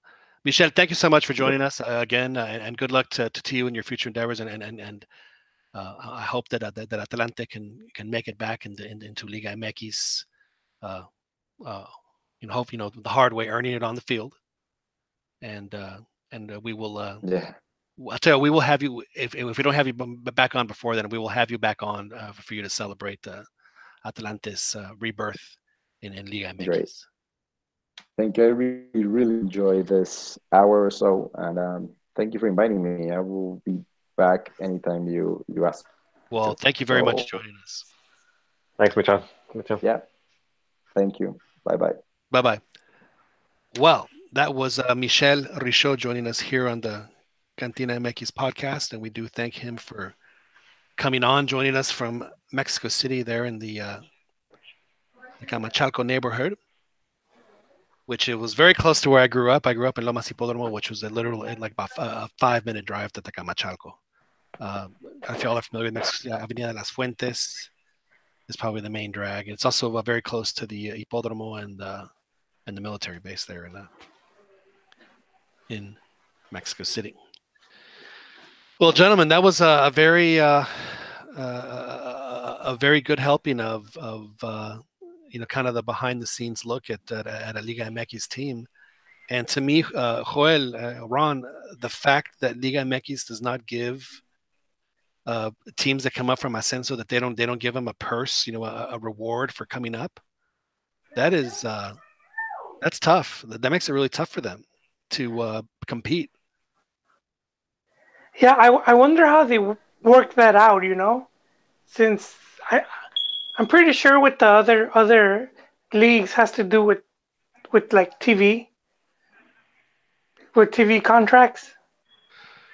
Well, yeah, what it is, I mean, they aggregate the TV contract. They share the revenue there. So yeah, I mean, like in the Premier League, they come up and they get just this massive injection of cash, in the tens of millions, 40, 50 million, to help them out. And the way that he was describing his work there in Zacatepec, I mean, imagine if and that's why I was wondering if they do get that injection, they go to first division, do they get that injection to kind of help? Because he can't. There's no way that a guy can do. I mean, it's a minor league team, and there's no way that a guy can do everything that's required of him in a major league capacity. It's just not possible. It's not surprising because if you guys remember years back, a lot of times teams that would win promotion, they will quickly sell the franchise. Right. And that was a big reason why now it's because they were able to make a profit and then maintain their team, as opposed to like going into first division and then you would most likely just lose money and then be relegated. The Chinese consortium in Club de Cuervos, they did exactly that, right? They got promoted, they sold it off. Now, profe, I thought that it was. I was thinking about this, profe. I don't think that we should call you Profe Camberrais, and we should call you the Long Beach Westerhoff. Goes. The Westerhoff. Yeah. Long Beach Westerhoff. Maybe. I'm pretty close. Yeah. I think I'm pretty close. Yeah. Are you and Hans tight? I think I work with much younger age groups than he would probably even bother with. But yeah, I think so. I think it's pretty, do a pretty good job there. Pretty confident of my work. Yeah, good for you, profe. You should be, man. I mean, it can be tough, it's frustrating, and I was gonna tell Michel, one of the differences is, over here the customers, the parents. So usually the less informed parents are actually are the ones that watch more soccer, so it can be interesting because they actually now it came to me, and I had a question I wanted to ask him, but I couldn't remember, and it was like like La Tiendita de Cardoxxo, man. Like, what's up with that? I'm actually, other than a couple of Higuera questions, I am really surprised that didn't devolve into just a complete Chivas meltdown. Joel, did that bother you, the tiendita? No. Dude, because here's the thing: when they interviewed Amaury Vergara, yeah, and they brought that up, even David Falteson said, "Hey, Jose Ramon, we did that 20 years," and it's right, because I remember in Deporte TV and stuff like that, they used to have all these products and stuff like that. Well, I mean, it's so. Yeah, I mean, not only that, but I mean, look at the wall behind them. The wall behind them are plastered with logos. I mean, the whole thing is one big gigantic advertisement. I mean, whether the product is real or not. I mean, let's not forget that you couldn't interview a guy after a game without, 4 scantily clad ladies standing behind him with the word Tecate printed all, on the tops of their. I would prefer that, John. I would rather live in that world. Me too. But the thing is, you're talking about guys, where they used to have, what is it, those little Japanese, Asian little puppets and stuff like that. I mean, it's like I don't understand the criticism of why, why they I criticize just Chivas think for. no, yeah, because it's done with other teams, and some of the other pictures started resurfacing, so it was just that it went viral. But I just think the way they set it up, and they kind of just bunched everything. It was probably last minute. They just threw everything right in front of him, Nah, they didn't. and They then had four products, it, and they did it in one. granola. This guy had It don't matter, dude. yeah, This is how yogurt, pitiful. granola, sodas, water. It looked This like is how pitiful it is, though. it looked This like is the how most health pitiful. conscious stoner buying his munchie food. This is how pitiful this was, though. They put that stuff out, and then Amaury goes on to Picante, and they even told them. They said, "Well, you could have just put out some pantallas up there with the logos going forward, and stuff like that." And what did they do the next day? Exactly that. So they were so out of touch. They didn't even they probably, if nobody would have criticized and it would have turned into memes and all this stuff, they would have probably just kept on doing it. I'll tell you what. Picante gave them the idea. Maybe maybe they did it on purpose to kind of take the edge off. No, They knew that was gonna happen. with stuff like that, I don't think it's the club because you have like representatives. So if I'm sponsoring someone, they send people to set up the display to make sure that everything looks right. So someone probably from the in charge with the whole sponsorship stuff. Trust me, they just it's the club. I'm telling you, Hoyle, it's the club. they send some intern. They send some intern and look at the precedent though. Look what happened in the past. Look at Chivas TV and the modem stuff that we make. That's the exact same thing. And then just recently, who did it? Who's coming out with streaming and they're going through Facebook. So that's and we even talked about it. The way to do streaming is not the way Chivas did it. They did it totally wrong. The way to do streaming is whoever, I think it's La Liga or somebody in the U.S. is doing streaming through Facebook. Well, no, it's the Champions League. They're going to be the Champions League. They're going to have because not all the games are going to be Univision only has one channel. Like all the other games. Well, they're going to be on ESPN. ESPN got the rights to Serie A, so. No, but I heard Juventus was going to stream, I believe, on Facebook. I think he's trying to get in somehow. What's that? On that. Daniel Preciado. Daniel Preciado, is he on? Did he join us? Daniel Preciado joined us. That was weird. Did you just come on, Daniel, or have you been trying like for an hour? I hopped on for like a split second for a couple minutes, and then I had to drop off, and now I'm back. Well, we have as full a panel as we've had in a long time. We just about missing. Is it as full as Cardoxxo? Raton. Cardoxxo press exactly. If Cardoxo's press conference was going on right now, all six of us would our bobbleheads would be right in front of him, and of course we'd have to go in order of good looks. So Ron would have to be first because as far as we know, Ron could be Cristiano Ronaldo. The name Ronaldo is in his name, and there's also so who knows? See? Yeah, I don't know.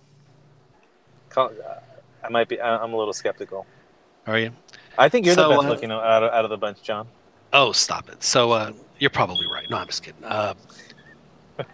Dan, we didn't get a chance to talk to you or anybody to talk about this last week with the Mexican standoff in the Torreon locker room there in Santos between Siboldi and Alcoba, who apparently was just a terrible influence in the UNAM locker room, which is why they shipped him off. I don't remember the full details of what happened, but in your estimation, Dan, it was tough sledding for Santos. They have to go through that, and Dan, tell me then what happened after that tumultuous week. Well, I don't really know exactly what happened. Obviously, they got into a fight, and I guess they decided that the coach needed to leave. I guess I don't know what happened. I don't know what was said to lead it to that direction. I think he took the captain's armband from him, and then that he complained to Siboldi, and Siboldi said, you know what, it was the directiva, and then the player went to directiva and said, we didn't say anything. Yeah, I mean, I heard the story, but I guess my whole thing, I don't know, it just seems odd. But whatever. Like it's disappointing because I thought he was really good. This is gonna. I don't know. I guess at this point, I'm just hoping that the team's able to plug somebody in and just keep the ball rolling. Which so far so good actually. Locker room torn to pieces, Dan. Torn to pieces with this. Interim coach comes in, tough road trip ahead of them, where it could all crater, and playing at an hour where we're on national television in two countries, the entire world is watching. Dan, what happened? Are you talking about? Oh well, a lot of people were just assuming. I don't know. It's weird, I guess this is a sign of the type of a team that I'm a fan of. The team gets so little attention that even after they've won a championship, they're still automatically assumed underdogs in most of their matches. I heard a lot of Chivistas just assuming that they were going to be riding the ship. This is a winnable game. Somebody I believe wrote. I believe the term "gordiwapa" was thrown around. Yeah, I mean, could you imagine that? So yeah. Is that you, Joel? I'm not gonna lie. I said slump buster. I have some sound from that. Let me see. Oh no, there's. Let me see if I can find it, Joel. Give me. I hit the wrong button. I'd rather not. Are you sure? Here we go. El América Man, es una mierda. I did it again, Joel. I keep hitting the wrong button. No, you know what? Just to answer Dan, we have to keep in mind that Santos sold off pretty much their key players. Tijanini, they sold off their two top defenders, which was Izquierdos and Nestor. So I mean, they were a team that kind of almost cleaned house, and then losing the coach, you would think they would be a bit shaken up. So I mean, if it was a time to beat them, it would have been then. But I mean, it is the zombie life. Team hasn't won there since October. I clarified it. Excepting Copa MX. Yeah, but they haven't won a league game, I should say. They win Copa, huh? This is another one of Fernando's. It's like the Fernando curse. He cursed Giovanni by saying what he said. He has cursed Chivas by saying that they're going to win the Copa MX Campeonísimo. It's like one of the truths, Fernando's truths is going to be, they're going to be terrible in the league, but man, they're going to win a boatload of Copa MX trophies. Vamos al Minerva, Joel, to celebrate the Copa MX. Oh, no, I don't see the fans celebrating anymore. They're going for it a little early too. It seems like even at the beginning of the season they've given up on the league and they're going for the Copa. But nah, that's not it. But I don't want to stray from Santos talk. I feel like there's something going on where it's like I didn't see the players try to get the coach back. You know how it usually happens. They come out in favor of him. Yeah, or back him up, or make. And I didn't see anything on that.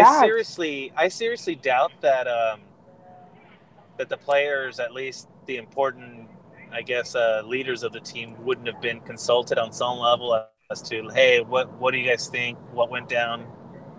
I would like to think that they were consulted, and ultimately the team decided that maybe the coach should go. Man, that's pretty brutal. I was just shocked that it was, Uruguayo contra Uruguayo, man, because I remember that's, when they won it last season, there was between the coach and there was four Uruguayan players. You would think that they would stick together, man. Ron, what would you pay more to see? Charrua contra Charrua or Chiva contra Chiva? Chiva contra Chiva.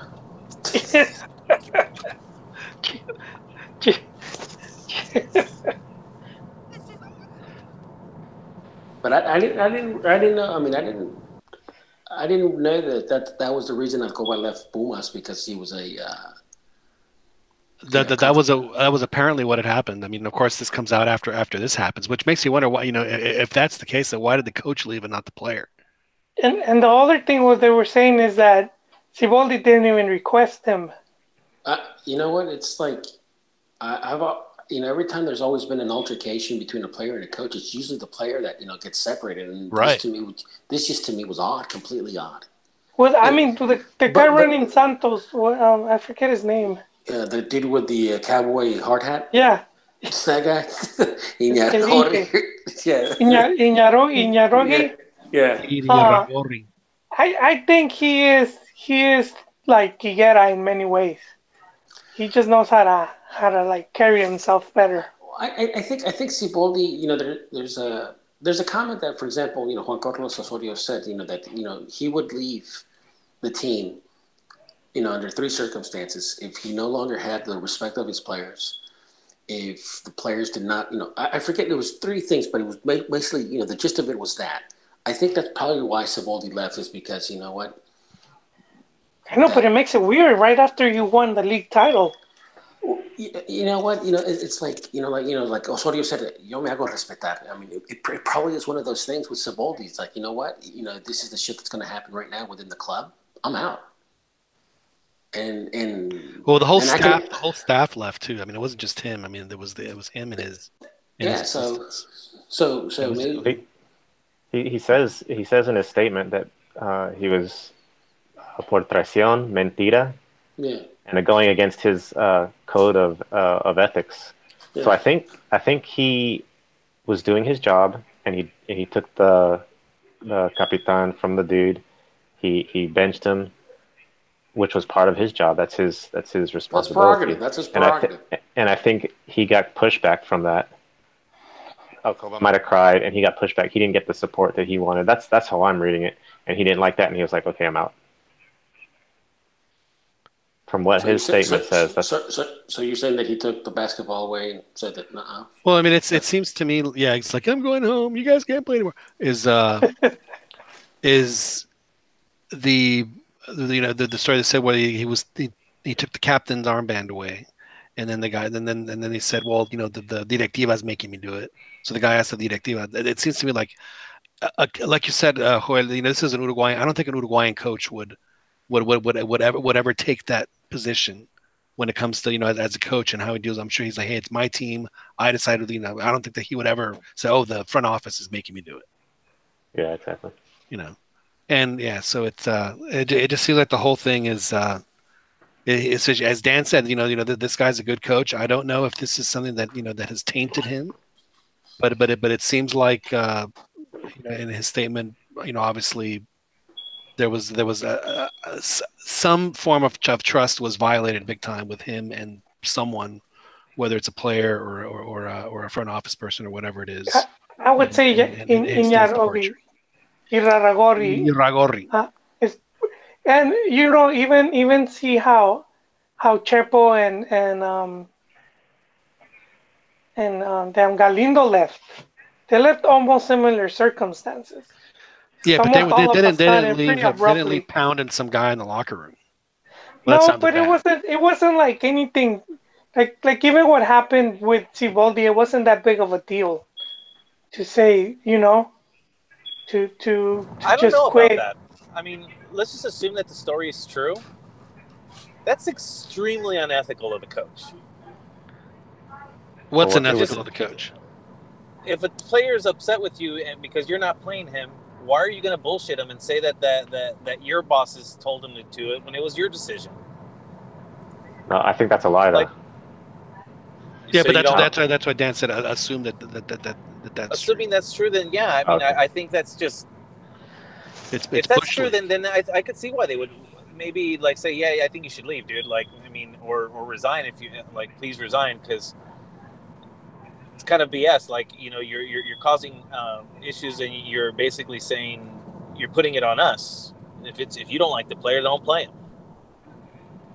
And they know Santos has got rid of the players, so losing a head coach isn't really going to damage much in their current state. So it's not really like a and then the funny thing is, again, is that after all this happens, the team goes out and gets a win, and they even mentioned on the broadcast that Santos hasn't lost in Guadalajara since 2012. So Santos has won more games Oh man. in Guadalajara That's messed up.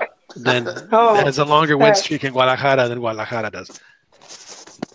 Home away from home. They should share that with Pumas, John, because Pumas hasn't won in Guadalajara. 1982. Yeah, it's been a long time. They 36. did. They did And- recently beat Atlas though, because they had a record going. And that one And was then like they just- back to 2006 that they hadn't beaten Atlas, and that's embarrassing to not beat Atlas, anywhere. Much less Guadalajara. Well, they might break the streak, John, if they get to play this season. Yeah, Pumas, for a month has been in first place. They've been the líderes in first place for a month, and Cruz Azul has been right. Oh yes. Right. In fact, the league right now, the top three teams are Pumas from Mexico City, Cruz Azul from Mexico City, and then of course Club America from Mexico City, where their stadiums. Of course, Cruz Azul is now playing at the Man. Azteca, which are And you know 5 what? miles apart. Yeah, and we said, and Necaxa and Atlante should still be in Mexico City, and I guarantee you, they could host two other clubs. Oh, Mexico dude, they could City have 5 more clubs in Mexico City without any problem at all. I mean, these 3 clubs are in the again, their stadiums and this was even with Yasul, were no less than 5 miles apart. Well, and I think where they messed up, like in Mexico, by not like not making it more, like the rivalries could be by suburbs, Sure. or I don't know what's it called, by sections. Colonias. Yeah, there you go. And I just not pushing that. I think that just they missed out on that. Well, I mean, think of the northern part of the city with Tacuba and Satélite and Indios Verdes, and I mean there is nothing. There's easily 15 million people up there. So if they want to go see a game, they got to drive 45 minutes to an hour down south. Hopefully, Yeah. los burros blancos get promoted, and then you can have Polytechnico. Yeah, but they're in the south too. No, aren't they're up north. They're up north. Oh, are they? Yeah, because Where are they? UNAM is I'm down, thinking down south. I'm thinking, yeah. Polytechnico's up north, and I remember that because my dad, my dad's an alum from there. Yeah, that's where I agree with Ron. I remember Ron talking about this way back. Way back. Yeah, in fact, About in the book, and this is a book written, if I'm not mistaken, in 1955, which I have. It's called El Fútbol Mexicano Ya No Es Joven, from Carlos, I forget his name, and he talks about Pumas and Politécnico and stuff like that. So I mean, it's like I wish, Politécnico's now in the 3rd division, and I actually follow them on Twitter and stuff like that. I'm hoping, I really do hope that they can get into the 1st division within the next 10 years or so. No, but you would talk about, Ron, how when the FMF was restructured and how the amateur sector was completely cut off. No, yeah. They used to control the majority. Yeah, But- they had 70% of the votes, and then next thing you know, the 1st division owners said bullshit. And Yeah, but And also remember that the amateurs are the ones that had all the money. Because it was, I mean, no, outside of they just didn't have the handful money. of clubs. They didn't have the money. They had the control. They had to control the federation, and Right. and as last, and they were desperate because they knew that they were going to lose power, and they tried to even go to FIFA, and FIFA just, they didn't say anything. They were just going to wait for the winner of the battle. But And but losing that whole amateur sector where it's like they're like not how you say, impulsando the Yeah. sport, and like even like at the high school and collegiate level, and to get like, because you know how it could be even with like high school teams, you have rivalry with the school from across, then the high school just down over, and as kids, there's already like a rivalry there, and it's something you see like a lot in Argentina with you see a lot of these clubs that they're not that far from each other, and there's like just big rivalries, You know. You know what? I wouldn't want it back the way they had it before, where the amateur sector had more power. Because I'm a firm Oh believer yeah, that when you have your money, when you have skin in the game, it means a little bit more to you to do things right. yeah. And I think even though sometimes they mess up, I think that with the club owners having more of the control, I think it's better. I'm not saying that it's the ideal solution or the ideal way, but I'd rather take what we have now than what we had before. No, I agree with you, Ron. I'm just saying they shouldn't abandon it completely. Like they should have still invested some money at least in, especially if the government's not doing it. No, Just you're right. building parks and putting up fields and stuff like that. No, I think you're right. In fact, I think they tried for a while. I mean, they had that Liga Universitaria sponsored by the federation, but I also think it's a matter of the press. I mean, they don't. I've always, they've spent years knocking the second division. They've always referred to it, as el infierno, no, el calvario, going down to to a crap league. So I mean, I just think that the press has never really been able to market it, and it hurts them because I mean, if they were able to market it, it would mean more jobs for them as well. So I don't know. I just wish that they would market it better. So here are the names of the first Liga Mexicana. It was América, Centro Unión. Oh, that's the same team. That's the same team. América, Centro Unión. Yeah. Amical Française, Asturias, British Club, Deportivo Español, Deportivo Internacional, España, España de Veracruz, Germania, and then you have Junior Tigres.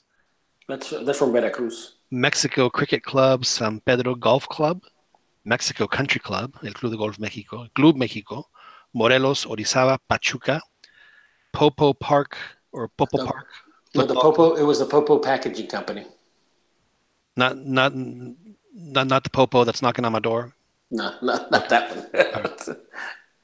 Puebla, Reforma, which I've been to the Reforma Club. That's also. By the way, it's at Tlalnepantla is where the Poli is. Yeah. Rovers, which is just east of Satélite, and Trandias. Those Trandias eventually became Necaxa. Yes, it did.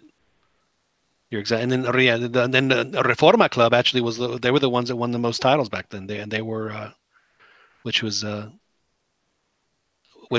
found fascinating because that's like of all the crazy super duper exclusive clubs, that was the only one because I had a buddy that belonged. So like once every 6 months I'd get to go to they had great parfaits. Yeah, I do remember that to the Reforma Club. Club España still actually exists. So does Club Mexico too.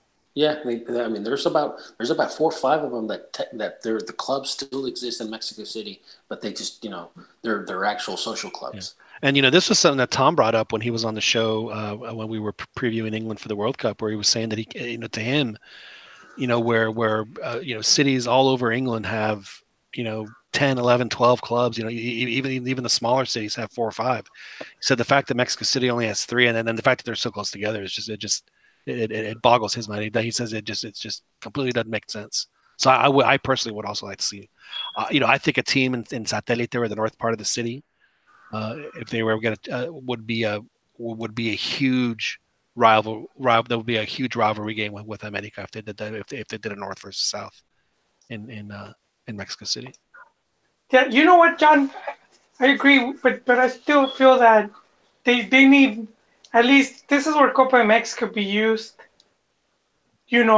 or other similar tournaments to push these rivalries, because even back when you had like Tecos, and it just didn't seem like much of a rivalry when they would play Atlas or Chivas.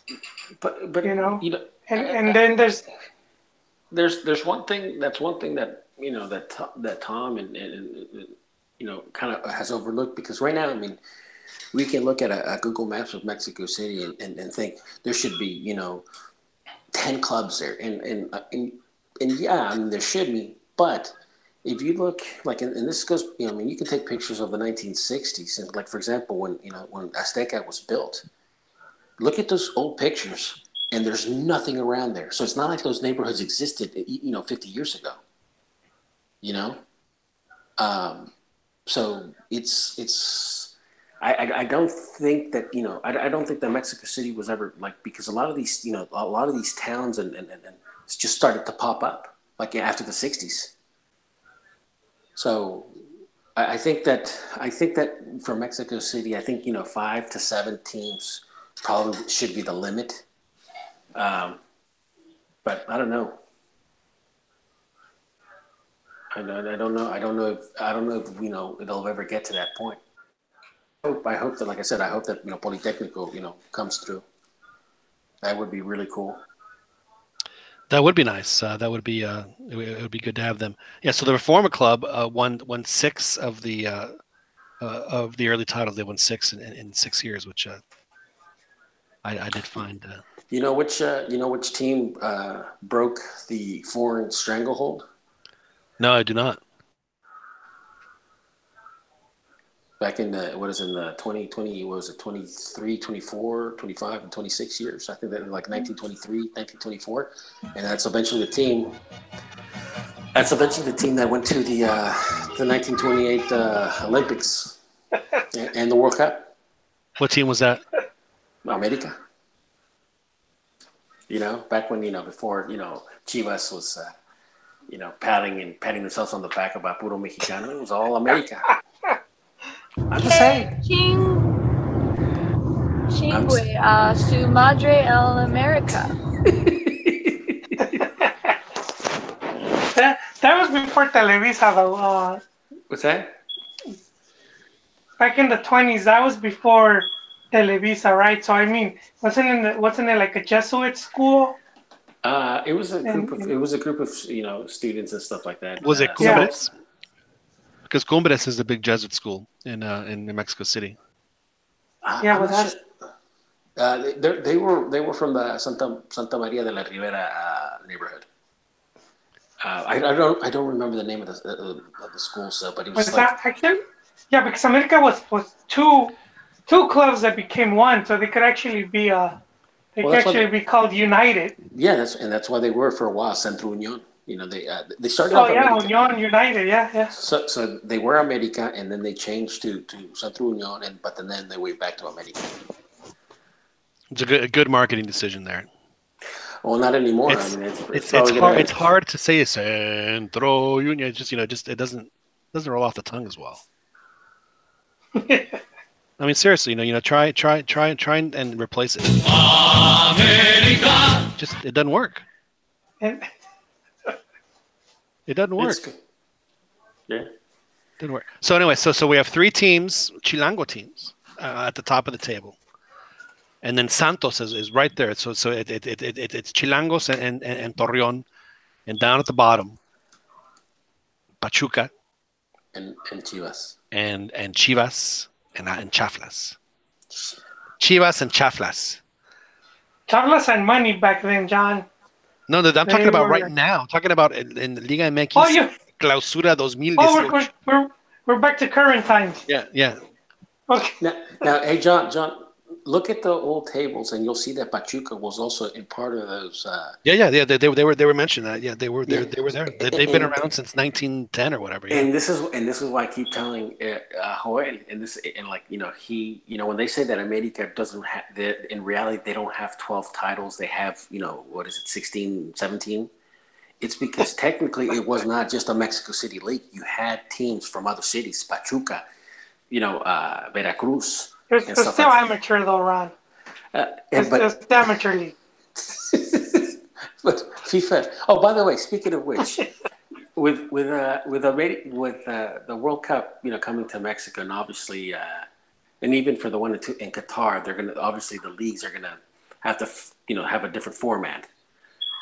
Are you gonna be okay with that Pro de 22 season? Oh man. It depends how they do it, Ron. It depends how they do it. More importantly, Joel. More importantly. So, like, if Chivas wins the Pro de Chivas wins 22, the Pro de 22, are you gonna put an asterisk?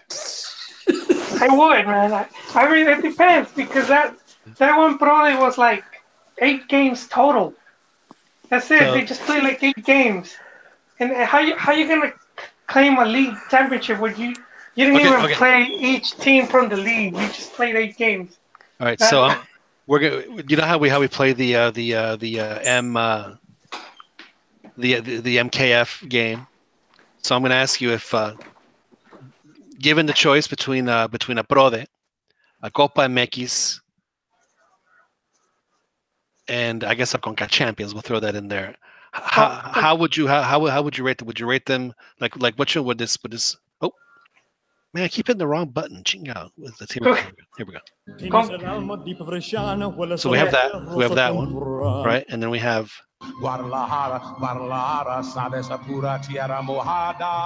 And then of course we have the. Yes. So. Conca Champions gets Chente. And then okay. Copa MX gets Nat King Cole. Nat King Cole. And then the Pro Day would go to the King. So the Pro Day is in your mind the least. If it's 8 games, yes, guys. You're playing just 4 or 5 games. That's not even shouldn't even be called the league title. Well, let's think about this.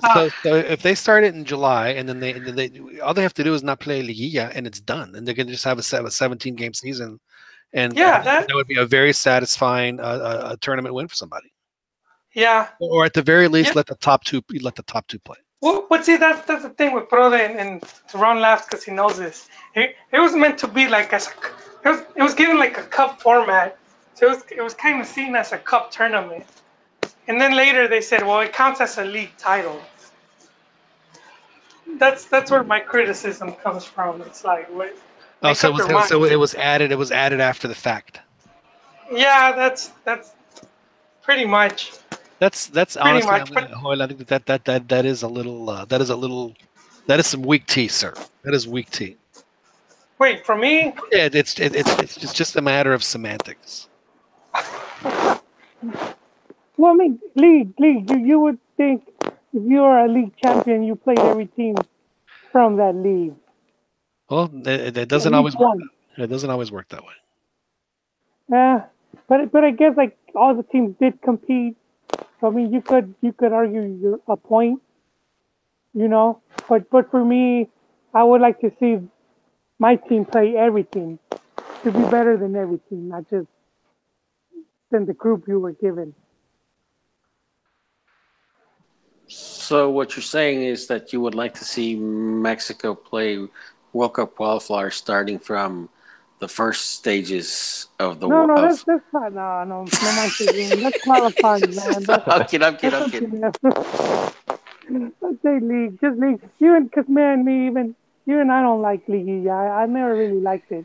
It's exciting, yes. I'm not denying it, but I would prefer to not have it.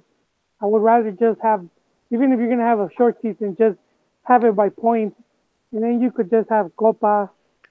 You could have like the different Copa MX, and you could even have another Copa if you wanted to.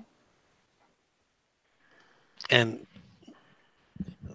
Chivas, the Copa MX Campeonísimo, is being built as we speak. So who do you see taking the title this year then? I never got to make any kind of I've been sticking with Cruz Azul for the past couple of years, and I do think that they have a chance, but it's going to be. I always think that the Apertura is a lot more exciting than the Clausura, just because the teams are a little fresher. So I don't know. I'm still going to stick with Cruz Azul for the third tournament in a row.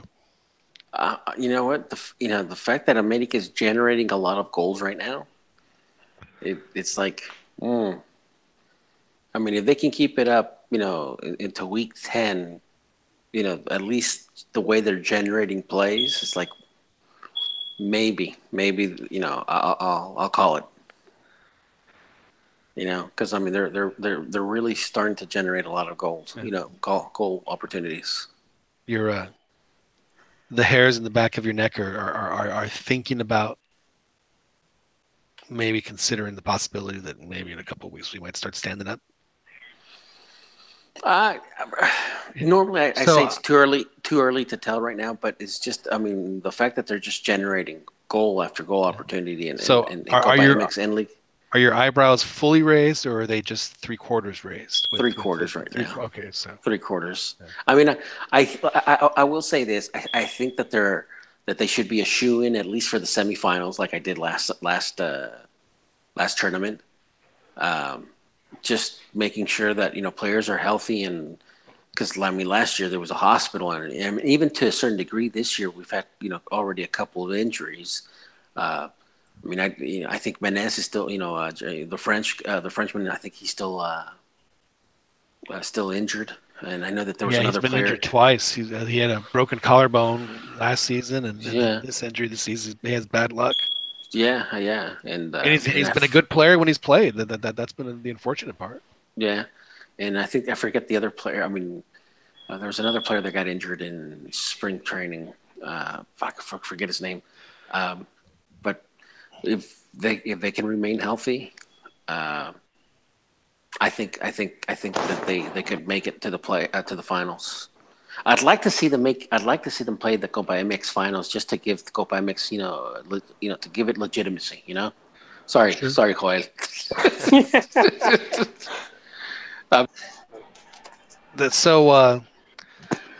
the thing that I like about Club America right now, and I think that this is what Michel was touching on earlier, but they're not necessarily doing it on as big a scale. But if you're Mexican and you have the talent, you're going to play on Club America, and regardless of how old you are. I mean, they have 3 or 4 guys that are in their late teens, early 20s that are playing and contributing and doing very well. Yeah, for Club America. Edson and Diego Lainez are the standouts, but there's like 3, like you said. Yeah, the left winger who's been outstanding. The guy who wears number 2. I can't remember what his name is. He's really good. Yeah, they have. I think he's Lopez. I'm sure there's an Americanista was it Garcia? No, I'm just kidding. It's was it? No, it's not Leiva. No, not Leiva. But I think there's 2 teams that have already honored the minutes required. And America is one of them. Yeah. So in week 4. Yeah, and I'm happy about that. I'm happy about that. So that showed. So I think that, Ron, I'm gonna upgrade your 3/4 eyebrows raised. I think that with about 4 or 5 chin scratches as well to go. Mm-hmm. No, this team really might have something. It would not surprise me. So you're thinking America. Joel, did you ever make a pick, Joel, for a month in? Well, I know it's not Chivas. No, I did. There was a day that Al was hosting. Oh, okay. You had to leave early. Let me bring it up. Did. And I said I saw another Monterrey final. Oh, okay. Tigres Rayados. I see them both reaching the final. I do think America's candidate, and I see Cruz Azul going for dark horse. I'll say this about Cruz Azul: if they play America, and Cruz Azul basically just falls, face down flat, it could have some repercussions because it seems like in the past couple of years, America is their kryptonite, And they already got rid of that one guy. He's not scared anymore. Oh no, he retired. Miguel Sabah, they got rid of Sabah. But they're not scared anymore, man. No, man. They pick up Pelaez, Ron. You can't discount the huge influence that Pelaez is going to be, and I think he's going to be the turning point. But I mean, just the way he built Pelaez could go back into Azteca and just feel a little intimidated. Honestly, do you think that would happen to Pelaez? Honestly, and they're already playing all their home games at Azteca, man. Yeah, they're right. In fact, talk about feeling comfortable in that not only are stadium. not only that, but they are outdrawing Club America by a long shot. Oh, I'm being serious. Pelais may not even get a Pelais may not even get a palco. They may just put him in Sol, over there. It's like, oye tú, vete, Did I ever tell you my story of getting lost at the Azteca? No. Because you see a ton of things. Oh, this will pop you out because we wanted to get shots from one of the just from a position in the stadium. So we go down this tunnel. We end up finding this gigantic mountain of ice that's just there, and it was blocking whatever was on the other side of that. So we had to turn around and walk the next 150 yards or whatever it was to get out of there. It was very strange. Very strange at the site. It's huge. It's very big. Hey, the other thing to take into account is that Pelaez knows Piojo. Piojo is the dude that would have to explain to Pelaez what he was going to do tactically or why he did certain things. And this coming from Piojo. Piojo has said it before, how they would work. Did you guys ever see that? Did you guys ever see that video of Pelais and Piojo fighting when they were players? Yes. When he calls him a caballero inglés. Because he calls him a naco and he's No, el Pelais called Pelais called what's his name? Piojo, Indio. And that's right. They were fighting and shit. And it's funny because the very first day when Pelais and Piojo were having a press conference with America, I forget the reporter, but he brought it up and he tried to show the clip and just the facial expression on Pelais and Piojo was just hilarious. Oh, we were just two very competitive athletes. That was basically the response. Piojo says ni que fueras something inglés or something. Yeah, or something like that. It was hilarious. I don't know, man. I think that's going to be a really good matchup. I think that's going to be a really good matchup. So you're calling, Ron? Are you calling a final en casa? No, I think that like I said, America's been their kryptonite for a while now. And do you think that they'll meet in the final? I'd like for another final. I think obviously I didn't watch the very first one, the one that was painted back in the 70s. I wasn't even born yet. But I mean the Cruz Azul one back in the late 80s, I still remember. I have vague memories of that one. And then obviously the one in 2013, that was fucking beautiful. But America, like in liguillas and playoffs, America has way better numbers than Cruz Azul in head to head. They do. They do best them quite a bit. Chiquis, who did you have for your pick to win it all? I went with the Monterrey again. I remember actually I said Cruz Azul and Monterrey was my big disappointment. I do remember that. Dan, did I don't know if you were on that show, so we may not have asked. You may not have been able to give your opinion. Is there a team you're soft on, Dan, to make it all the way? America. Maybe Cruz Azul. Those are the two teams that I think probably are looking like favorites. I have no faith in Monterrey. No, and Tigres looks like they're aging. It looks like I don't know. Their época might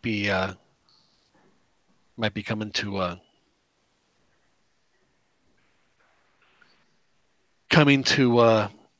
end. But I will say, well, at least their players match their coach. Well, but two guys doing it. Oh, stop it! Stop it! Oh my goodness! I just No le voy a discutir con usted. Just saying. So Michel Richaud actually picked. He wants Tuca to come in and coach the national team. So add another one to the Tuca train, even though he's already said no. I'm sure they can. Who he? Convince him otherwise. I'm sorry, man. That's okay. Everyone's, I know. It hurts your feelings. Hey, it doesn't hurt my. It's just because Tuca and I have had a relationship for a long time. It's okay. It's everyone is entitled to their opinion, and when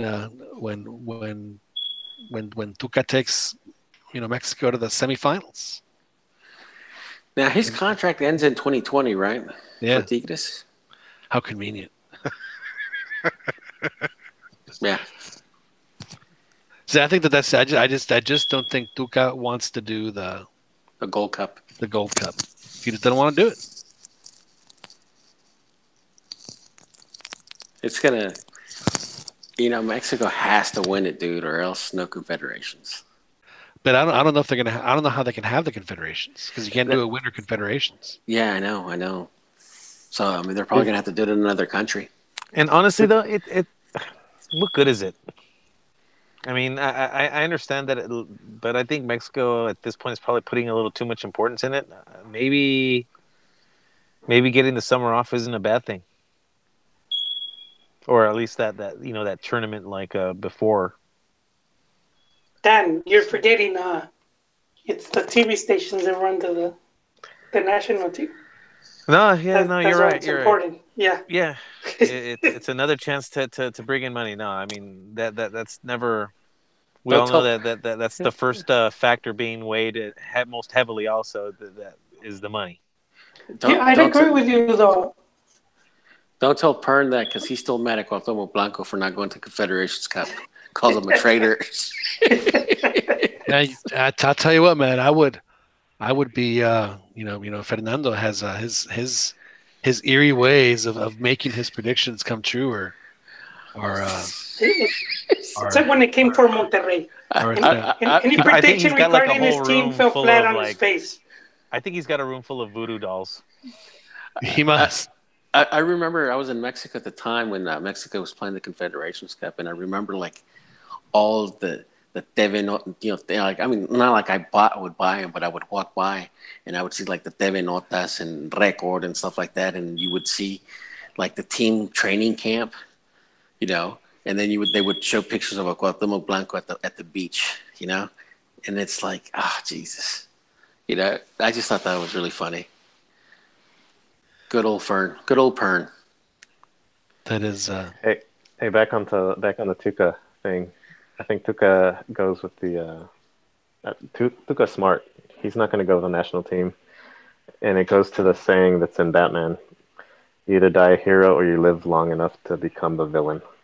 And he's not gonna do that. He's not gonna go to the national team, play Moleros, and end up losing like the Gold Cup or losing, going 3-0 in confederations or whatever, or even the World Cup. That's a risk. That's a risk. So who do you give it to? Piojo? I mean, in Liga MX, well, I know who Joel would pick. Actually, I think both Joel and Dan are on the Rafa Puente. Yes, on the SS Rafa Puente. I think the Almeida ship has sailed. Yeah, I think so too. Yeah, that. He got some bad advice. Their strategy did not. Well, of course, we say that now. When options 1, 2, and 3 don't work out, he might be option 4. And he was rumored to possibly go to Santos too. So who knows? Really? What about Ati? Almeida? Oh. Ooh. I'll tell you what, that would be good for our show. It'd be funny. I wouldn't mind. What about Diego Alonso? I think he would be an excellent choice, and he would be the guy I would choose.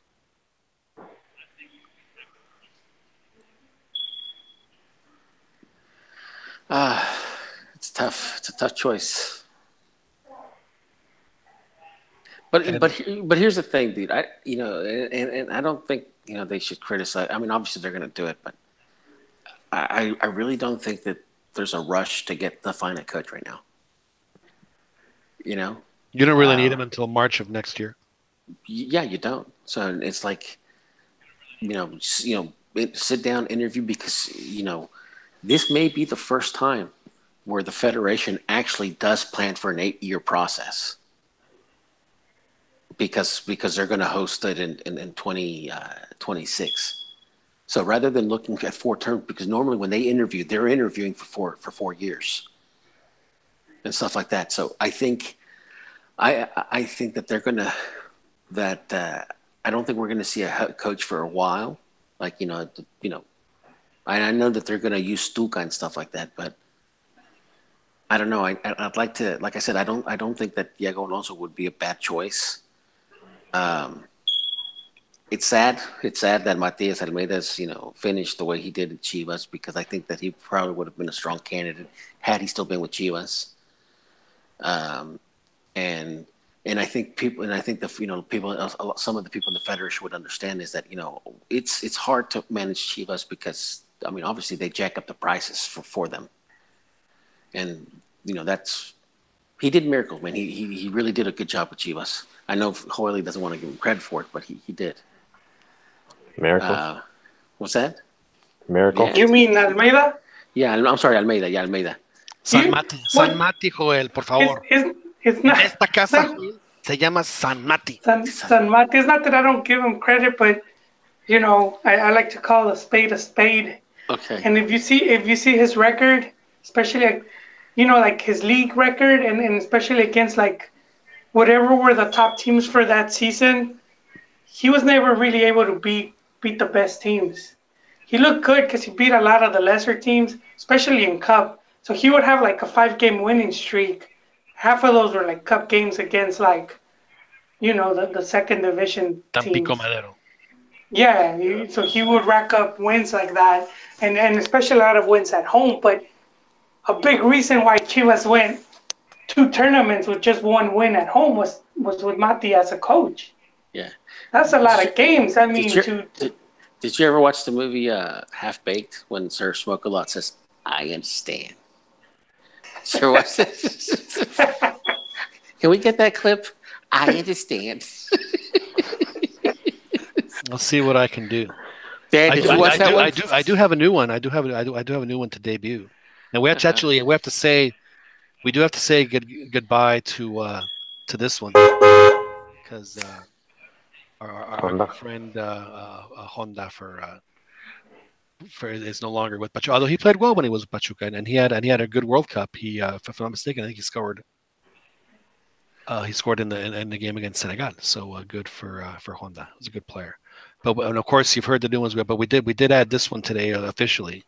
When it comes to some of the things that happen in Liga MX that let's be honest, just are. I'm shocked to find that gambling is going on in here. You're winning, sir. Oh, thank you very much. Yeah, so let's we do have that one. We are adding that one. So I will retire. The. Oh, that's loud. So do you think they're going to go with a European coach? Well, according to reports that the Profe Cambiarrayas posted, San Pauli right now appears to be at least the one who is getting the good press. I hope not. I was watching the Argentina-Croatia match with Kit McConico, who we've had on the show to talk about Argentina in the past. It was the only World Cup game I saw outside of the house, oddly enough. Most of them I got to see here. But I thought it was really funny the way San Pauli, takes off his coat in that game, and he was down to his, his really tight little black shirt and his pants. And I was telling the guy I was sitting next to, it would be hilarious if, like, the next time you see him on camera, he's wearing one of those singlets like the wrestlers wear, but albiceleste, for Argentina, ready to go into on the field. It just looked very. I guess y'all had to be there, but. See, I should play that clip, Ron, right now of that person say, "You understand," but I understand. Yeah. Yeah, I'm so, surprised. I'm surprised they didn't burn that dude's house in Argentina, man. So San Pauli. I yeah, mean, that was an ugly exit for them. That was as ugly as they've. That was probably the worst World Cup exit they had since Maradona just got the red card against Brazil. I mean, when Maradona was coach, I mean, it was a 4-0 slacking from Germany, and honestly, I mean, Argentina was just bad. If he comes to Mexico, though, What's that? there's potential to be a lot of hate for him. Who? For Sampaoli, due to what happened in Argentina and just the way the history with like La Volpe and Well, we appear to the way have Mexicans will be. a handful of Argentina fans on our panel. So Not me. So Joel, Yes. Sampaoli, good or bad for Mexico? I don't know. I think he cut some bad juju. There's been criticism of the way he left Chile, and I didn't see how he was. He's a bad breaker-upper. Yeah, and I didn't see how he was doing at Sevilla. The team was playing good, and then all the locker room problems. But you can't attribute all of that to him because he inherited a broken team. This in Argentina, they look like Mexico. With going through 4 coaches in one World Cup cycle. Was it that bad for Argentina? But here's one of the things that bothers me about Sampaoli as the Mexican national coach. He threw a lot of the players for Chile under the bus. Criticized them. Now, right or wrong, he may be in the right but talking about some of the players for Chile that they just they weren't very disciplined. Like he was telling the story about some of the players wanted to drink on the plane and he didn't want them to and stuff like that. So it's like I just didn't like the fact that he was criticizing, and I understand that he was right for trying to instill discipline in them, but I don't see the point of throwing them under the bus after the fact. And also, the fact that he didn't seem to have control of the team. So it's like, why would we want that type of coach? I just think there's just better options.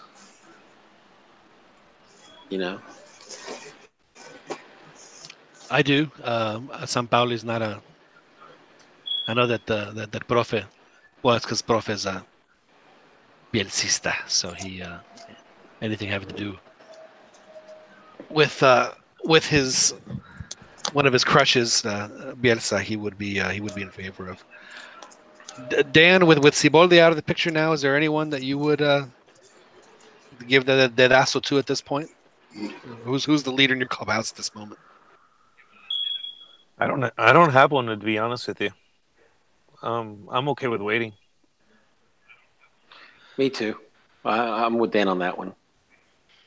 It's got to be the right guy and make sure he can last 8 years. I don't like Tuca. I don't like Piojo.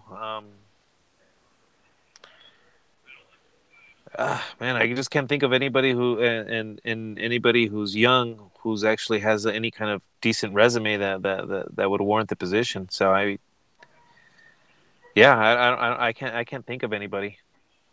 As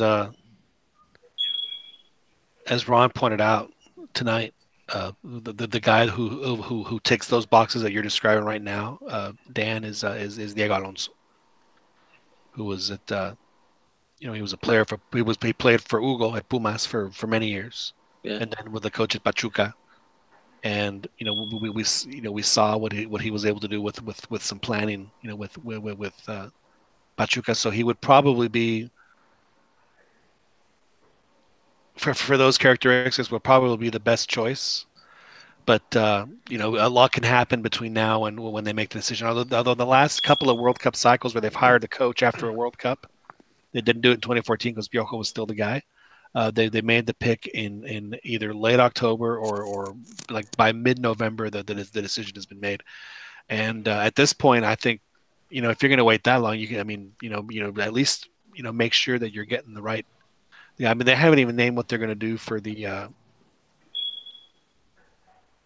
the friendlies that are coming up. These friendlies are a month away, and they still haven't named what process or what not probably what process, but what they're going to do with those games as far as naming a coach.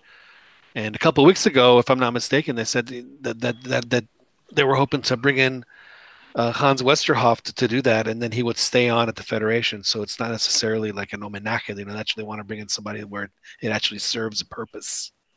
I'd be okay with treating these couple games as farewell games for a lot of players. Yeah. There's going to be a lot of changeover. Any players in particular?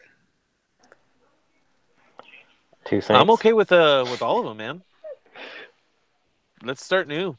I mean, not all of them, but like if I didn't see Chicharito dress up again, I'd be all right with that. I'd want to keep Raul. I think he still has a. Yeah, I mean, so does Chicharito, but I mean, I'm thinking like 4 years from now, I don't know if Chicharito will be there. I think Raul will still have some juice left in 4 years' time, and that's what I'm thinking. Like, let's just thinking 4 and 8 years ahead, and if those players aren't realistically options, then why drag it out? Let's just start giving reps to the ones who may be there in 4 years' time. I do believe that Raul is the kind of player that has that can have a longer shelf life than Chicharito just because of the style that he plays, and frankly, he did very well because that game was on NBC here in the States. His opening game with Wolverhampton, who make an appearance in a Monty Python skit, by the way, but got the equalizer, and his style of play, the fact that he's tall, the fact that he is not a tronco by any means. I mean, he is not clumsy with the ball at all. I mean, he's very skilled with the ball. I think that this is going to be his, this is going to be his time, and he should be, he's at the age right now, kind of where the players like the Pelaez's of the world started getting, Oribe started getting really good, and I think he's a better, taller version of Oribe. So he's it's a great challenge for him. Yes, it's a ridiculously good opportunity, because I think if he could stand out and like I said, if he could really stand out at a club like that, that'll say a lot about how how what kind of player he really is. Because I think I've always thought that dude's a stud. Maybe he wasn't getting all the opportunities at Benfica because, well, he was playing with really good players, so it's not like it was just the position was handed to him. He also got in bad with management. I'm sure that did not help his playing time situation either. In my opinion, he didn't really show up a lot of times, even with the national team. He didn't live up. Got a chance though. Well, and the chances he didn't live up to the expectations. And I will say, this last game, he did score a goal. He had an opportunity that he was 1-on-1 with the keeper, and he sort of, the keeper blocked it. But I will say that they were playing against 10 players. Yeah, but it doesn't matter on that game. They're playing with 10 players, but the guy that was. I'm just saying, I would be cautious because he hasn't shown. I've expected a lot more than what he's shown. So hopefully he does end up resulting. But I've been waiting for a little while for him to. Do something great. You're glossing over the fact that, like, I'd say for at least 2 years in games where they absolutely needed goals, he's come through plenty of times in Champions League even.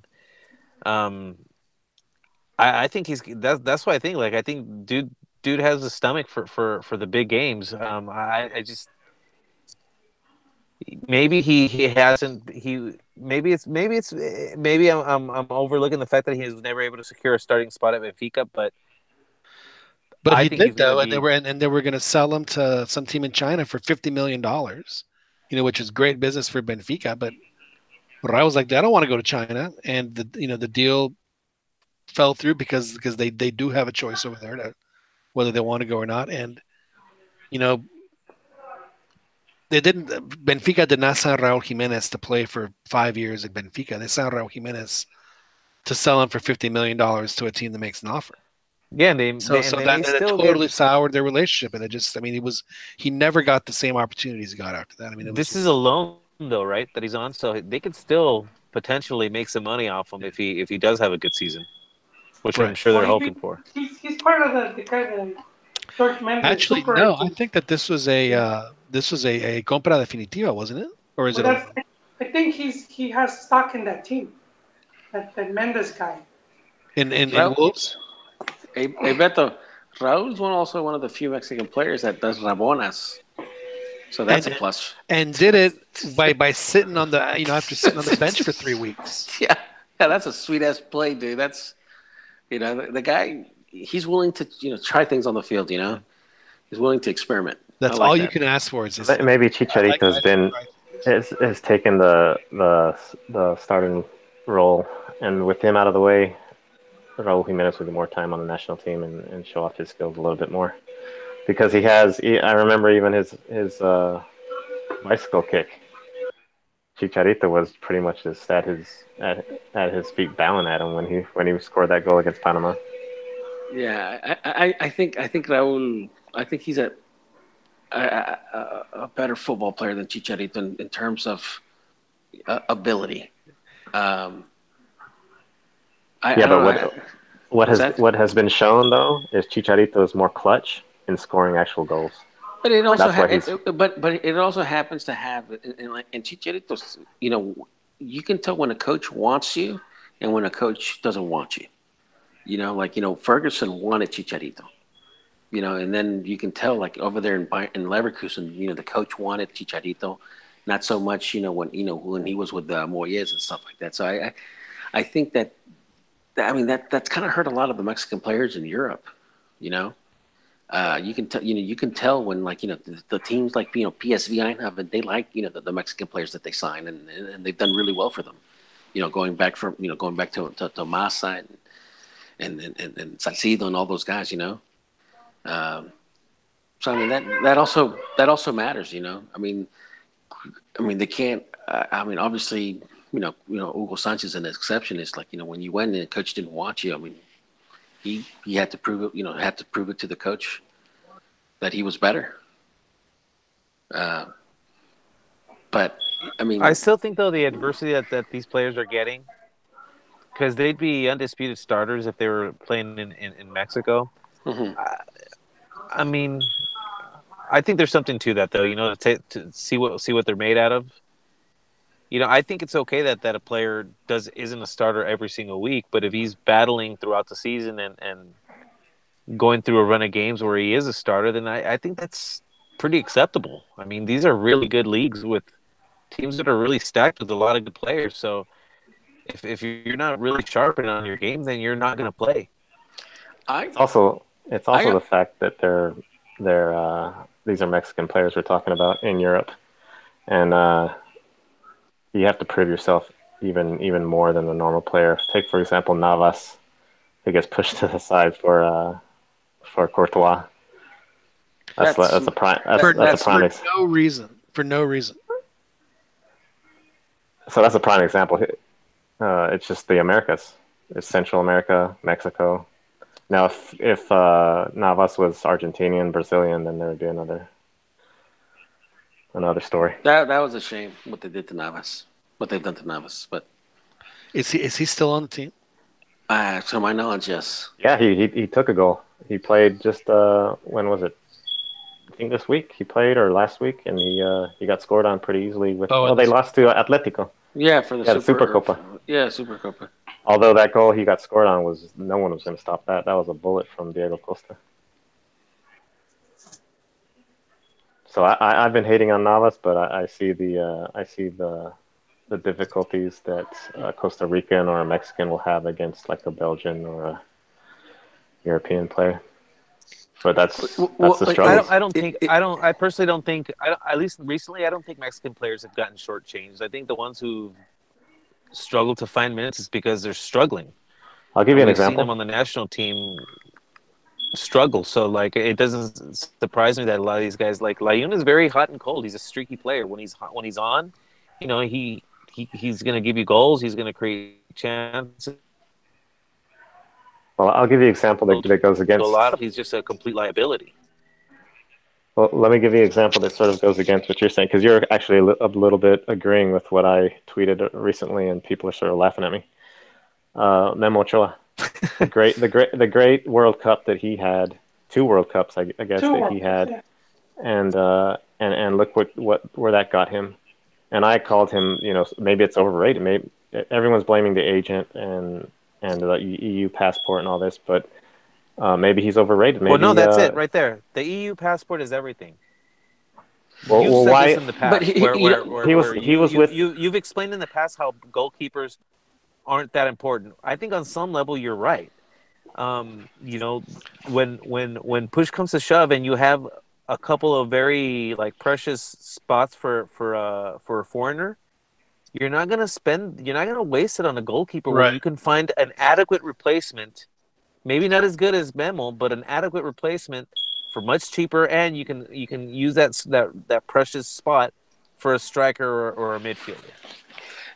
Honestly, I think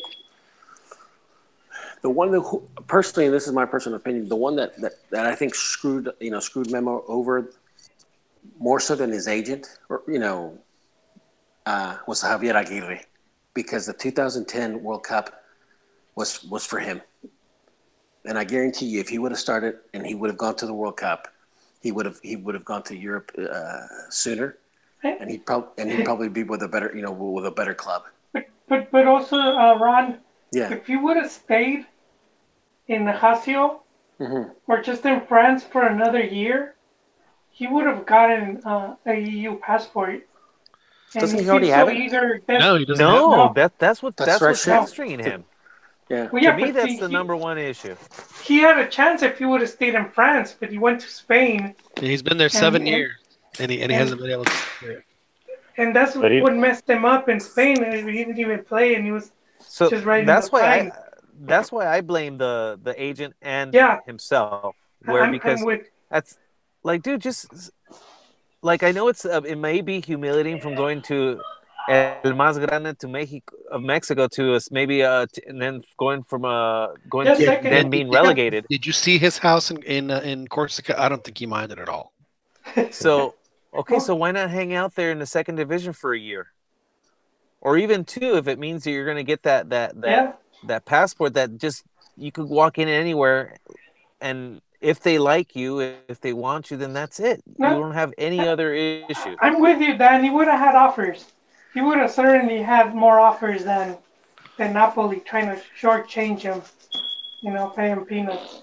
Well, just all of these teams that have gotten him, like, you just shake your head.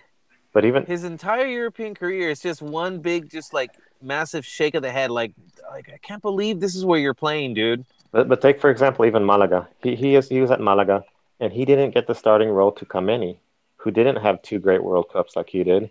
So obviously, a coach. I don't know if the coach just didn't like him or preferred Kameni. The coach in Malaga was Cameroonian, like Kameni.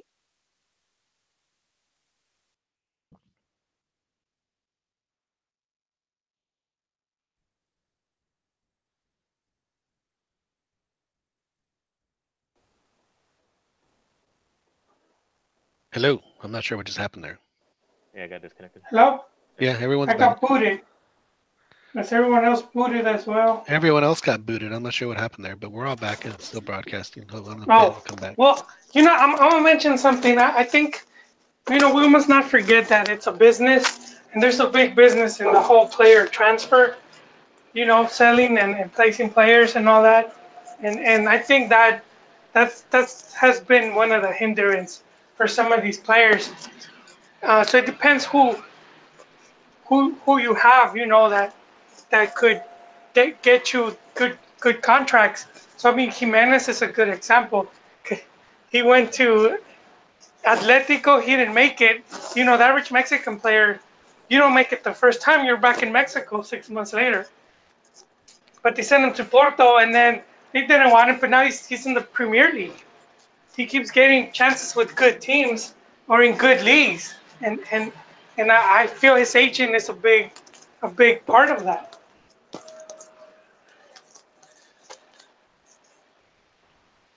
So what's your reasoning, Beto? Like, what do you? I guess what do you think that is to blame with Memo? He's just not good enough, or Those Jerry curls. or the fact that he's Mexican. People don't like people with Jerry curls. I don't know. I don't know. He's got the beautiful hair, though. I'm not gonna lie. I think it's a little bit of everything. Stylish headband. I think I mean, even you said it. The goalkeeper is, may not be the most important player on the field, so you could deal with, another player, or maybe you have your preferred goalkeeper being someone else. And well, I mean, the reality is 80% of his problem is the fact that he doesn't have the EU passport. So yeah, you guys. I mean, and there were even offers.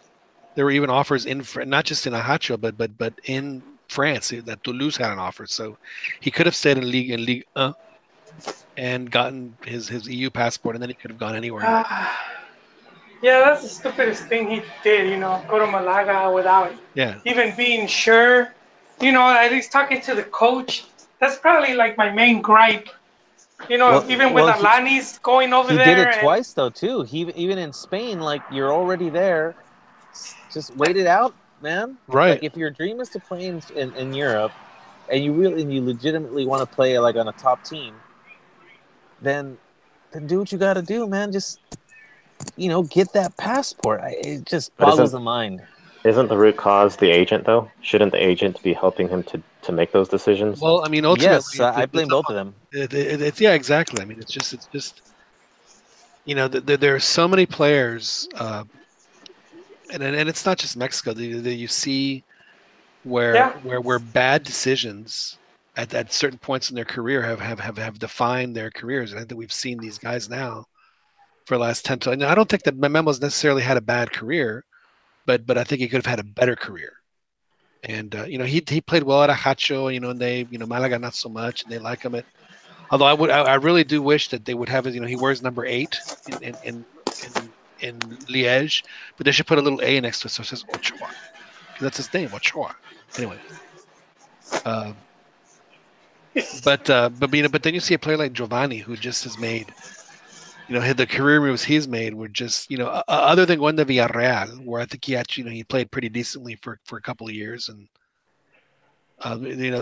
outside of that, I mean, his career was completely wasted, with the potential that he had because of the decisions that he made, and and when those decisions were made.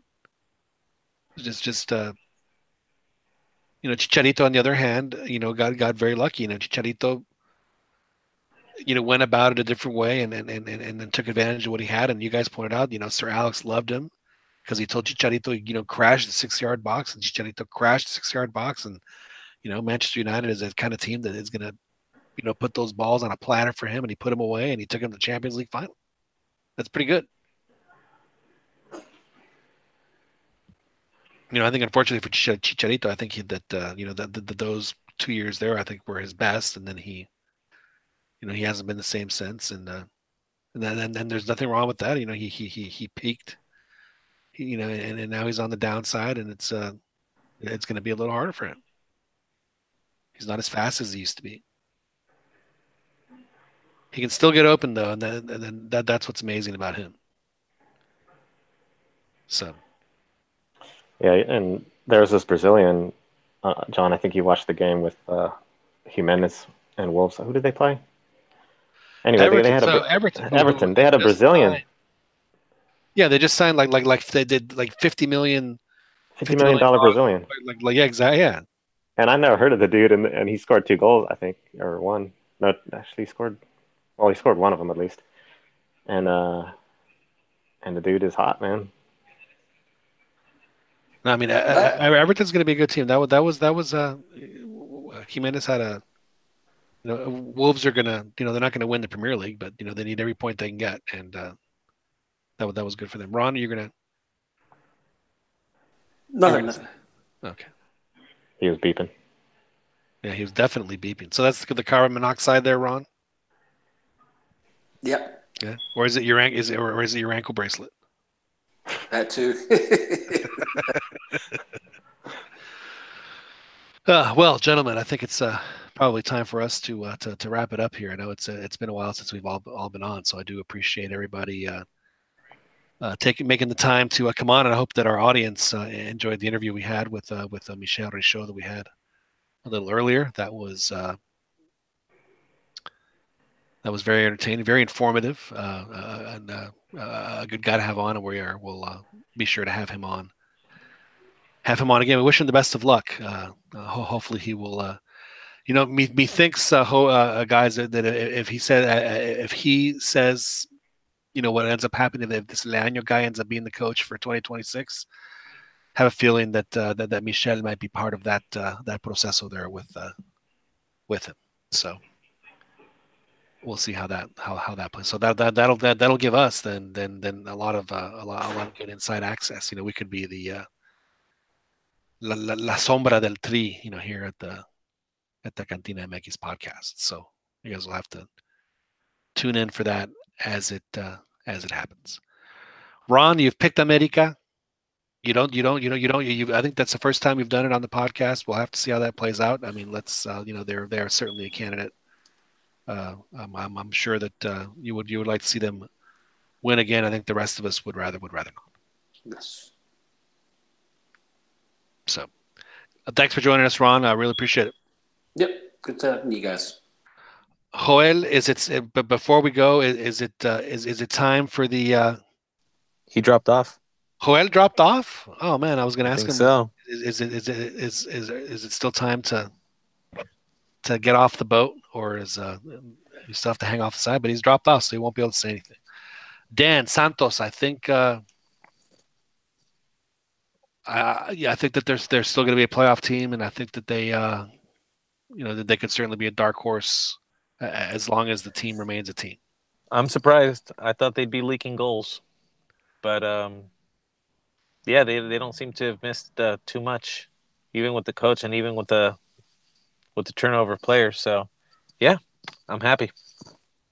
Hopefully things will work out. And Chiquis, I don't even know what to say. I mean, this is the second tournament in a row where Pumas has started off with their hair on fire. I don't know if it's gonna, how long it's gonna last, but this team, at least, when you were watching last year, thinking, man, you're saying to yourself, there's no way this is gonna last, because they would just, give up the ball so easily, and the other teams would make very deep probing and occasionally successful runs, but I'm not seeing as much of that, and it seems like Pumas just has a little bit more confidence. There's a couple of players that actually can do stuff, and it's it's exciting.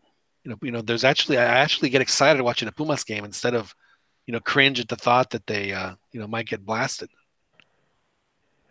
Yeah, I'm thinking they're lasting a little bit longer than I expected, or I didn't even expect this good a start, but they're lasting a little bit. But I think with this tie against Pachuca, who's in last place, right? They might be plateauing, and then they got Monterrey coming up this weekend. Yeah, this will definitely be the barometer. If they can manage to squeeze out some points out of this one, I think that that'll give people, as Ron said earlier, his eyebrows are 3/4 raised. I think that would probably start raising the eyebrows for Pumas, because I don't think Pumas fans' eyebrows are raised at all, even with the 10 points. Yeah, I'm squinting through all this. Yeah. So we'll see what happens this weekend. And you're giving it the incredulous dad look. What? Really? Yeah. Yeah. Yep. Skeptical. We'll see how that works out. Well, again, we do thank everyone for joining us here in the CantinaMX podcast. I want to thank Michel Richaud for joining us from Mexico City. He was the former sporting director of Zacatepec last season. Told us about their run to the Copa MX final. Very exciting stuff. So we do appreciate him coming on the show, and appreciate y'all listening. Appreciate Joel Aceves joining us, as well as Juan Uribe and Ron De Luna. Albert El Chiquis Campa and Daniel Prasado joining us. My name is John Jagu. We will talk to you guys again next week, as we do always at 9:30 here Central Time on our YouTube channel. And please, you can follow us on Twitter. You can like us on Facebook. We actually do real well on Facebook. And you can download this podcast from iTunes as well as Google Play. So please, if you like this show, if you listen to it for the first time, say, hey, this is a show that I can listen to when I have a 3-hour drive, then this is certainly the show for you. Again, my name is John Jagoob. For everyone that was on the show, thank you. And for all of y'all that are listening, we do appreciate y'all giving us a listen. We'll talk to you guys next week.